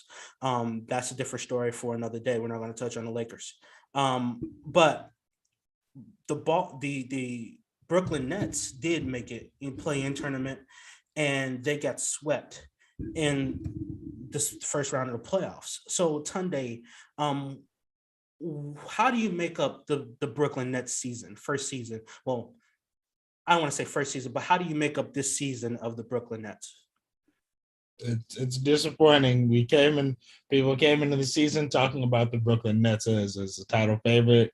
They got swept in the first round. There's no way you can put a spin on that or describe it as anything other than disappointing. It's really disappointing. So, yeah. It's. Oh, sorry, Tade. Go ahead. It was, and everything around the team, even from people on the team, they talked about it. It was a circus. There were lots of things going on unrelated to basketball that just made the season really hard. I will say, to me, there's no way you can fire Steve Nash off this shit because, I don't know what you wanted him to do. Steve Nash is gone. I don't know what did you want him to do with any of it? Nothing. It's completely not his fault. Steve Nash is not his fault. He shouldn't have little to no responsibility of the reason that this happened to this team, because it's a mixture of Kyrie. First of all, Kyrie is the number one reason that the Brooklyn Nets they weren't that successful this year. And then you want to go to your press conference and say, well, we just didn't gel. We have enough time to gel. We just couldn't get this in order. Dude, who's the reason why you couldn't gel? It's that meme. It's that one meme of the guy in the hot dog costume being like, we're all trying to find the guy who did this.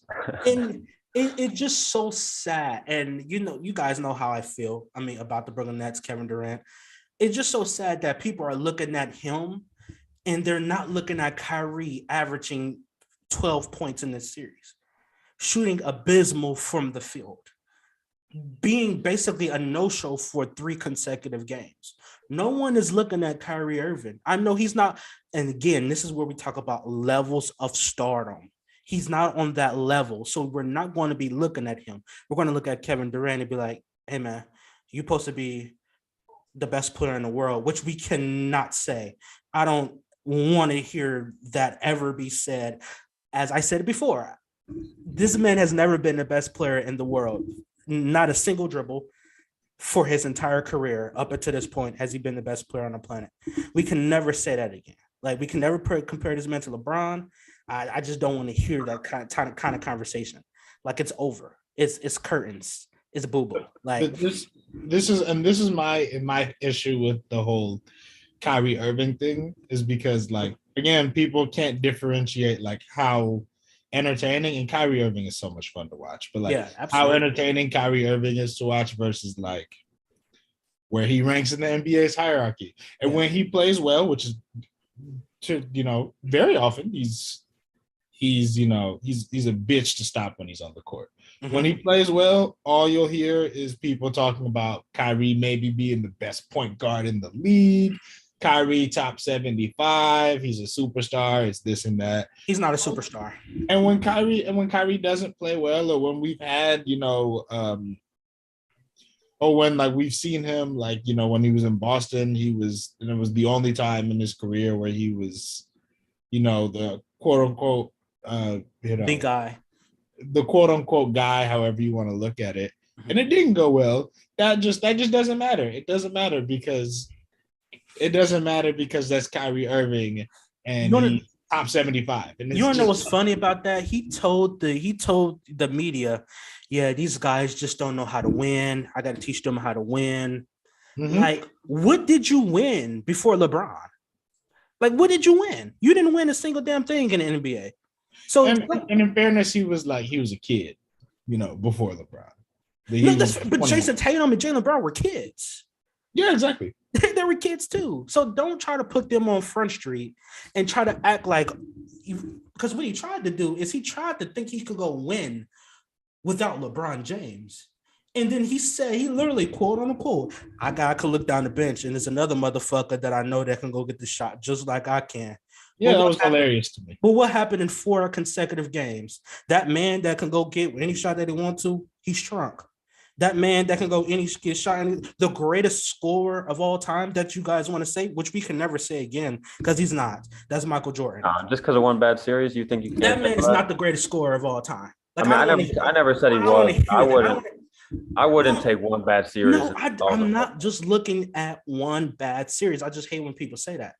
He had a bad series. He had an abysmal bad series. He did a no-show. You have to look at this on par with LeBron losing to the Mavericks. Like, it was that bad. Yeah. But it's just not that. It's just not that. You couldn't get it done in OKC. You lost several times. You lost to Steph. Then you lost to LeBron. There's no shame. You were young. I get it. Then you go to Golden State and you rode the bus. We're not going to act like he didn't ride the bus. He definitely did. I hate that Charles Barkley shit. He was very clearly the best player. I don't even know about that anymore. Let's be honest. Like, why don't you know about that now? Because even you could speak to this, Chaz. I never clearly thought Kevin Durant was better than Steph Curry. And I've told you that. But nothing he does now can change that, though. I mean, no, but that's always been my position, though. Yeah, I know. But I'm just saying it seems like Chuck and all, like, it seems like they're kind of taking a little out of context, like revisionist history. Yeah. No, but what I'm saying is I don't want to look back on his time with Golden State because you guys know how I feel about that. You know how I feel like he joined the gravy train. He joined the 73-9 team. He joined all of the accolades we could throw out time and time again about that team. He joined that team. Now, if you want to say he was the best player on that team, you can argue either way. I'm just not under the mindset that people think it was so far away that Kevin Durant was the best player on that team that you have to go back and look and be like, I don't know. And then now you're looking at his time in Brooklyn and you're like, all right, man, you're clearly the guy. Like in Golden State, Steph Curry, no matter if you want to slice it, Steph Curry, that was his team. He was the guy. That's his franchise. Like, that's not even debatable. Steph Curry, that was his franchise. That was his team. You could argue who was the better player. That's Steph Curry's franchise, his team. It goes as it goes. Brooklyn is clearly your team. It's clearly yours. Like, there's no competition. There's no debating. This is your shit. This is your team. This is your franchise. You pick the coach. You pick the players. That's what superstars do. Let's be honest. LeBron has picked every single. He been in every single decision when it comes to players, coaching, personnel, all that shit. Nobody. It's not a bad thing. He just does. So Kevin Durant has to hold this shit. You lost to Boston 4-0. I don't want to hear about the teams being unfair, uneven. I don't want to hear about the defensive schemes because this is the greatest scorer ever, right? This is the greatest skilled duo in the history, right? So I don't want to hear about Boston playing terrific defense on them. Give kudos to Boston being hell of a defensive team. Great.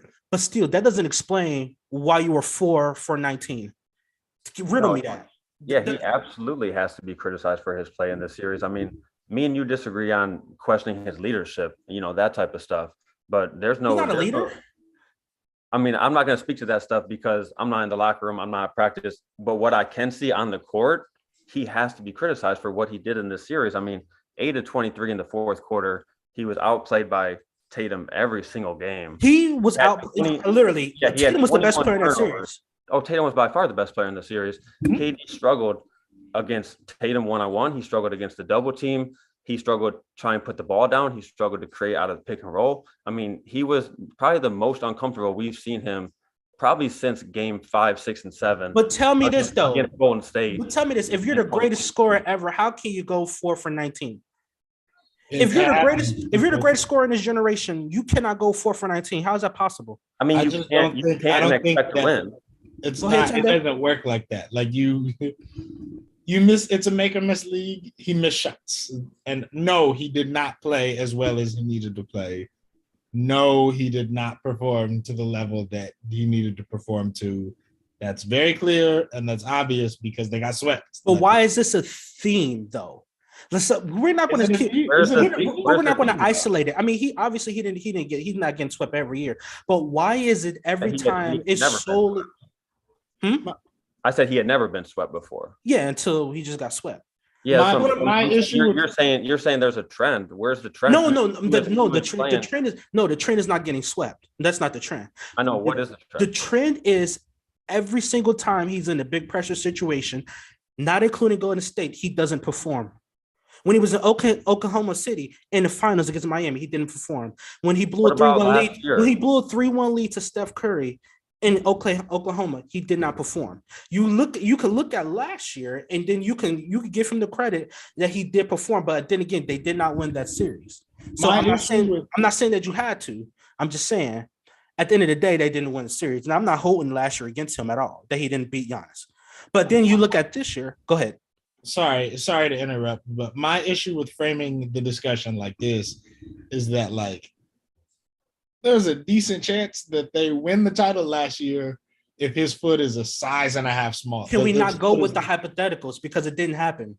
But no. It's not even just going with the hypotheticals. Like they were beating that Phoenix team. If he's slightly further back. Like if he hits that turnaround shot, that's not a hypothetical. He did make the shot. And it's a 3 instead of a 2, and we all saw how close it was. Sorry. I want you to continue, but I just want to take us to the half as the score is tied 48-48 in Golden State as we get to the halftime. Go ahead, Tunde. Yeah, like if that shot, if he's slightly further back, like we're having a different conversation. So like, yeah. And then what? We're talking about a matter of inches here. It just seems seems like the can't wrong use- way to frame the But you discussion. just can't use because the guy wore size 14 foot. If he wore size 13 foot, they will be in the finals, right? They'd be champions right now. We just can't say that. Like I agree. I agree. We can't say that, but I also wouldn't say that was a testament to him shrinking in the moment, like you're saying. Like no. I'm not with that series loss, he was incredibly clutch. Let me be perfectly clear. Last year, I had nothing to say. Like, when is the last time that KD shrunk in a moment before this year? But what I'm saying is, every time it seems to be KD's team under immense pressure. Last year was a caveat. If you go back to OKC and all those years at OKC, he shrunk. When you could go to obviously this year he shrunk. Last year he performed well. Give you kudos. And then you was with Golden State the previous 3 years. So obviously you're on a super team. And the thing that baffles me the most is you're saying that he scored 35, he averaged 35, 8, and 7, whatever he did. We have to understand, like, this guy wasn't double teamed not once. Like, your game scheme, your game plan was on Steph. So Kevin Durant, I think teams were preparing for KD too.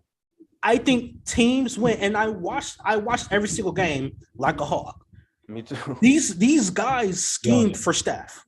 These guys did not scheme for KD. Had the most wide open. They're two of the top 3 scorers in the league. They're teams that were going to just like you're taking the head of you're taking the head of the snake though. I don't think Durant's not the head of the snake. You're taking the head of the snake out of the game. I think my issue with this, because like Steph Curry, I agree that Steph Curry, if you want to say the engine of their offense or whatever, sure, it was Steph. But if we take this back to 2019 and we go back to, like, for instance, the Houston series, there were multiple games in there where Steph was playing really, really poorly, and Kevin Durant was carrying those people to wins and carrying those people to being competitive in some tough series. And that's how that was going. The narrative at the time, because people are prisoners of the moment, people were like, look at this. These people aren't shit without Kevin Durant. They needed Kevin Durant. Draymond called him crying from the parking lot. So like it also feels like a bit of revisionist history at this point. But it's so many narratives to go with that. Like, is this team better without Kevin Durant? I mean, there were so many narratives going around that team, and it only harpens back to you joined this gravy train. And I harpen the same points that I've been harping for years now. Yes, you won championships. Yes, you were the finals MVP. You performed great. You performed great with two of the greatest backcourt shooting duo of all time, the greatest shooter of all time, one of the top 3 shooters of all time. You performed great. The odds were heavily in your favor. But when it's not in your favor, when you're not on a super team, you consistently underperforms. And that's not just me making shit up. That's me going all the way back and me looking at right now. Underperforms how though? I feel like this is the worst he's looked. No, I mean this series. When he lost to Steph Curry and he had a 3-1 lead, he had 3 consecutive games where he looked like shit. Yeah, where it wasn't worse than this. It wasn't worse than this. No, I mean, he went like 10 of 30 in game 5, 6, and 7. He was not good in any of those games. We saw earlier in his career where Memphis got under him and he had a couple of bad performances in the playoffs and they beat him. But I mean, those 3 series are probably the worst he's looked in his career. Yeah, but Chaz, how many do you need? I mean, no, I mean, I'm not saying other than last year, and then Golden State, he hasn't been abysmal in the playoffs. That is not true. That's not true. That's not true at all. I'm not saying that he's performed as bad as he did this year or that Oklahoma City series when he blew a 3-1 lead, but he has had no shows. No, saying he's been abysmal in the playoffs in any context is just he was abysmal. He's been abysmal this year. What are you talking about? Yeah, that's why I don't understand. That's why I don't understand going back and criticizing KD's old years and his old, stints with Golden State. What I'm saying is this was the icing. This is the worst he's looked. But I'm going back and saying, okay, he's done this. He just hasn't done this to this magnitude. He's not shown up for playoff series. No, I don't. So, we've never seen this. He blew a 3-1 lead and didn't show up and being Golden State. But how good did he play? He didn't show up against Miami. He didn't show up this year. But how good did he play in games 1 through 4 of that Golden State series? This series, he was bad from game 1. He pulled 3 leads. I mean, he pulled a 3-1 lead. I know. Man. Bro, he played great in the first 3 games. I don't think the first 3 games count. LeBron played great in the first 1, 2, or 3 games. He still lost. To me, though, this is a new career low. So I don't understand why we're going back and talking about what he did wrong, OKC, what he did right and wrong. But what I'm saying is this is a career low because he never looked this bad. That's what I'm saying. Never looked this bad. But what I'm saying is, if you look harder, he's had instances not like this. No, he had instances where he didn't show up in games. Because if you didn't have instances of this, you want to pull a 3-1 lead. If you didn't have instances of not showing up when it matters too much, you want to blow leads. Okay, I agree with you. I still don't think he looked as bad. Do you guys think he looked as bad against Golden State? He looked so discombobulated. No, that's not turnovers. I know that's what I'm saying. I just don't understand talking about his whole career when just talk about this season, why they weren't able to have success and how this like you're this missing my point. I am missing your point. I am missing it. No, I'm not. No, I'm not saying this is the worst Kevin Durant has looked his entire career. But you're saying there have been other times. What I'm saying is there's been instances where he's looked bad and he couldn't get the job done. Okay, yes, where he couldn't get the job done. Yes. But I'm not saying he's looked. I'm not saying they're on par to being this bad because this is worse he's ever looked. Yeah. So I'm not saying, but we have seen him look bad and not get the job done. That's my point. How can you disagree with him not getting a job, being up 3-1, and then I don't not think getting a job done and finishing the series? I mean, you can say the same thing about other players too, because Steph blew a 3-1 lead. He didn't get the job done. Has he shrunk more in big moments than his contemporaries? I don't think so. Say it again? Has he shrunk more in big moments than his contemporaries, like Stephen Curry? I mean, if you add this, yeah. I mean, this is on par with LeBron and Matt and Dallas. This is almost worse. Will LeBron didn't show up in game 4, 5, and 6? He didn't show up for any game. It may be. I mean, the last game was an avalanche, but I agree with you. But I feel like you're acting like he's had this over and over and over. And I'm saying, no, he's been one of the best playoff players ever until this year. But see, I think that's where we part ways because I'm not saying he's looked worse than this. I don't know if that's your point that I'm making. No, I'm not saying you are. I'm saying that you're saying there was other times in his career where that he's looked bad. He's never been swept up until this point, but he has looked bad in previous playoff games. Yeah, okay. Who hasn't though? So that's my point though. But you're trying to act like he's never. You're trying to act like this is the only. I told you it happened in Memphis. I told you it happened in Golden State. Okay, so why are you? Why are you acting like you're not understanding that I'm saying? Okay, this is what happened, and then look at this. But I'm not saying. Look who's looked bad. Everyone has looked bad at some point in time. Right. They call Magic Tragic Johnson. So why are we looking back?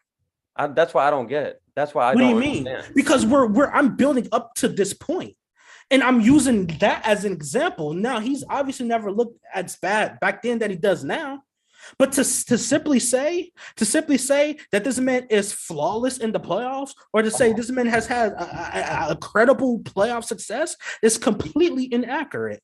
And it's completely wrong. He has had incredible playoff success. He won 2 champs with Golden State. Okay, if you want to call that, that's obviously success. But stop acting. But I don't like the fact that we think that he didn't have 3 future Hall of Famers as his teammate. I just don't like. I don't like that consumption. I don't like the consumption. I just feel like that's why people look at his championships as fraudulent now. I just feel like whenever we talk about KD, we start talking about his Golden State days. I would rather talk about his Brooklyn Nets days, which to this point has been a failure. And this series was, I mean, it was a detriment to where he is in his. All I'm gonna say is because we have to wrap up this first half. All I'm gonna say is, if Kevin Durant don't win a championship in Brooklyn, Buddy, what would it mean? What would it mean besides Kevin Durant better win a championship in Brooklyn? Kevin Durant has to win a championship in Brooklyn. If he doesn't, he's already. He's not a top 2 of this generation. He's probably 4 to me. I think Giannis has a chance to pass him. Steph is clearly, and LeBron is clearly ahead of him at this point, in my opinion. But if he doesn't win a championship in Brooklyn, you think they bring up Golden State days now? Don't let the Warriors win a championship and Kevin Durant never win another one. That right there, Kevin Durant, when you think he's tweeting now all the time, you think he's having a problem with media people all the time now? Don't let Golden State win a championship and then him not win, because they will never let him let that down. Him going to Golden State and them not only winning a championship before him, but they won one after him. The narrative of that, Kevin Durant, God bless you, bro. I got nothing but respect for you. I mean, no matter what I say on this, man, you're a hell of a basketball player. But if you don't win a championship in Brooklyn, buddy, they're gonna kill you. That's all I'm saying. He is a hell of a player, and that's why we expect him so much out of him, and that's why he was such a disappointment in this series. I mean, the 21 turnovers is so alarming. Every time he put the ball on the floor, there was guys attacking the ball. He looked so frustrated. He looked so out of sorts. Mm-hmm. I mean, the missed free throw at the end of game 4, which would have brought him within 1. He had a number of missed shots at the end of that game. You know, he allowed the back door on Jayson Tatum in game 1. There was things throughout the series that was like, this is not the KD that, you know, was there just last year. Yeah. But I just don't credit though. I just think KD is one of the best playoff players ever. I mean, that's what the stats say. I mean, if you want to try and discredit his championships a little bit, discredit the finals MVPs a little bit, he was averaging like 30 plus, one of the best averages ever. It might have been number 1 coming into this year. Chaz. I could have put Paul George on a Golden State team. They would have won the title. I could have put Kawhi Leonard. I could have put Kawhi Leonard. I could have put Kawhi Leonard on that team. They would have won a championship. I could have put Harrison Barnes on that team. They could have won a championship. I could have put so many wings on that team. They would have won the title. I agree. They would have won the title. I agree with you. They would have won the title. So but you still have to go out there and make the buckets, and that's what he did. Dude, that team, and everyone wanted to talk about that team would have never won again. Bullshit. Because the Warriors? Yeah, they're talking about that team would never bullshit. Like, oh no, all it did was take the title favorite and make them an easy title favorite. Like it made them they made them unbeatable. And people want to talk about how the Warriors needed Kevin Durant and Kevin Durant needed them just as equally, not even more. But that's not a hero there, because Kevin Durant probably wouldn't have titles without Golden State. But Golden State has titles without Kevin Durant, and they probably have one without him. So the fact that you keep on bringing up that he scored 35, it's night and day, bro. Like it's night and day. I mean, it's a night and shit. You can have me on the bench, you on the bench, Tunde on the bench, and if I have Steph and Clay and Dre, I mean, plug and play, bro. Plug and play. Plug and play, because the system's already in order. Not in 16. So, I mean, they didn't win it in 16. They won it in 15. Okay. I know. I'm just saying, they won it in 15. KD obviously needed the Warriors more. He needed them to get that championship, to bring that part to his legacy. So you can't say he averaged 35, 8, and 7 and try to use that as a crutch of an excellent. He had hell of a finals both of those years, but he had teammates that are all time great. And you can't just look at say he averaged 35 and be like, all right, so what Steph Curry's chopped liver? Why is KD the only one on that team that we look back and say he had 3 other All-Stars, 3 other Hall of Famers? I mean, they were that team was developed though. That team was developed. You don't think he came onto that team? That was a developing team. But do you think Steph and Clay that year benefited from having Kevin Durant also? Absolutely. Exactly. Absolutely. They all benefited from having each other on the team. Draymond did, yes. It made it so easy. It made it so easy. But you can't use that he had all-time great finals performances when he was on a loaded team that he couldn't be double teamed on. He couldn't be double teamed. So I get it. He had a great finals. I mean, no one's. I'm not at the end of the day. I'm not knocking Kevin Durant. He won 2 championships. That's congratulations. People are going to look at your championships and be like, "You won them in Golden State." That's fair. I mean, everything that I've ever said to this point is fair. If they win another championship without you, they're going to look at your championships and be like, "Damn." If he doesn't win another one, they're going to look at him and be like, "Damn, they're already doing it." And it's not to me indict them and say that's not fair, because it 100% is.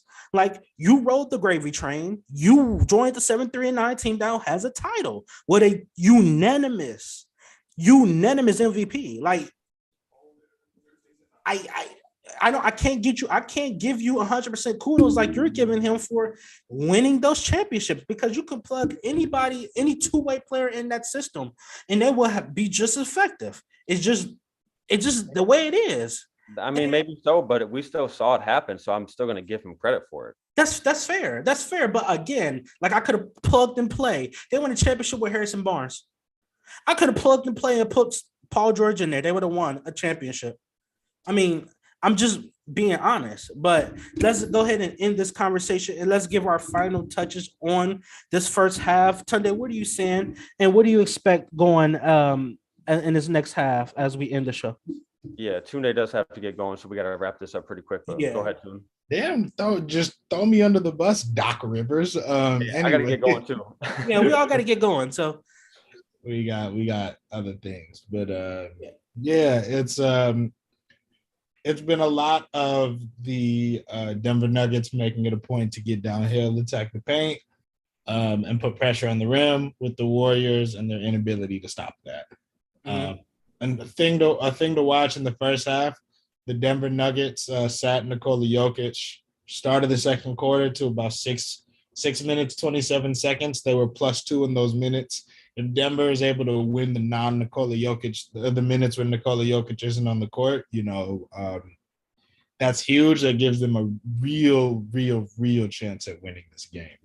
And they were able to do that again. Boogie Cousins was huge. The high post splits.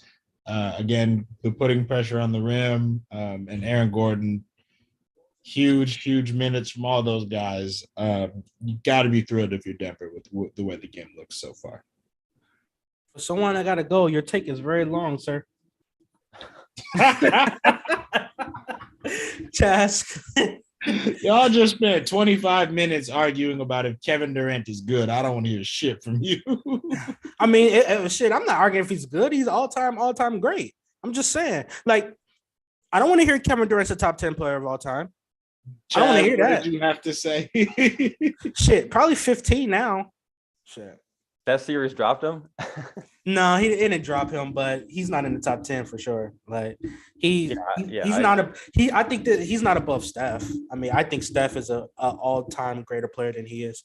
That's just based on accolades. That's based on projections. That's based on how I think they will finish their career. Because I think Steph will end up with more titles. They always have the more impressive resume, other than the Finals MVPs. But to me, I mean, unanimous MVP kind of puts him over the top in that category. Go ahead, Chas. Oh yeah, on his game here. Yeah, I agree with a lot of what Tunde said. They're getting in the paint. We saw, at the start of this half with Jokic lob to Jeff Green right there to give him the lead, and then Aaron Gordon attacking the cup too. They have 30 points in the paint now. A lot of points at the free throw line as well. They're shooting like 20% from three right now. So if they can hit a few threes, I feel like they do have a pretty good shot to win this game. But Golden State is going to hang around, and it's not easy to close out Golden State in those final few minutes when they really start attacking Jokic in that pick and roll. So I think if it's close, I think Golden State is going to be able to pull it out. Yeah. One more question, because I know we're going to talk about, we have so much more to talk about, and we've been on this show for 3 hours now. So apparently we have so much content, here that 3 hours isn't even enough. But again, I mean, I think I've done a disservice to Dr. J. I mean, I think this guy deserves to be in top 13 of all time. I think I've done a disservice to that man, going based on looking up his stats, looking up everything, going back and watching film on him. I think I've done a disservice to him, and I would put him over KD. But yeah. I don't know about that. I will put him above KD at this point. No, I mean, You counting ABA stats, it sounds like. ABA stats, yeah. I looked at the ABA stats and then I went back at some of like all of the series that he played. I've kind of rewatched them. And this guy was dominant. This guy was dominant, man. He said the Flint Tropics type beat. It's another thing that I want to clear up. Kevin Durant, he's the third best, power forward of all time. He's not better than Bird. I just have to clear really it up. Power forward, so small forward, power forward, however you want to classify him. He ain't better than Bird. I don't think he's better than LeBron or Bird either. He's not better than LeBron or Bird. So I have to clear that up too. But what I'm literally seeing from this team is they're just getting dominated. They're just too small. And that's been their problem for years. But they still find a way to get things done. So I still think they'll find a way to get this done. Denver's not going to go down without a fight. But I still expect Golden State to close this out because the longer it goes on, the more tension and the more confidence Denver gets. So I expect them to close it out in this game here. But that would do it for us on this third live edition of the Spoken Truth podcast on YouTube. We have covered a lot of stuff and we've covered a lot of stuff in the past. So if you like what we do, please consider subscribing to our YouTube channel where you can find all of our content and information. And you can find our latest podcast on Spotify. You can follow me on Twitter at Danny Murphy Jr. 1. You can find me on Twitter at Chaz_post23. You can find me on Twitter at KingTuner25. Thank you, guys. You will be seeing us either next Tuesday or Wednesday as we discuss, the next round of the playoffs, because we're assuming that everything will be taken care of in the next week. So we'll be gearing you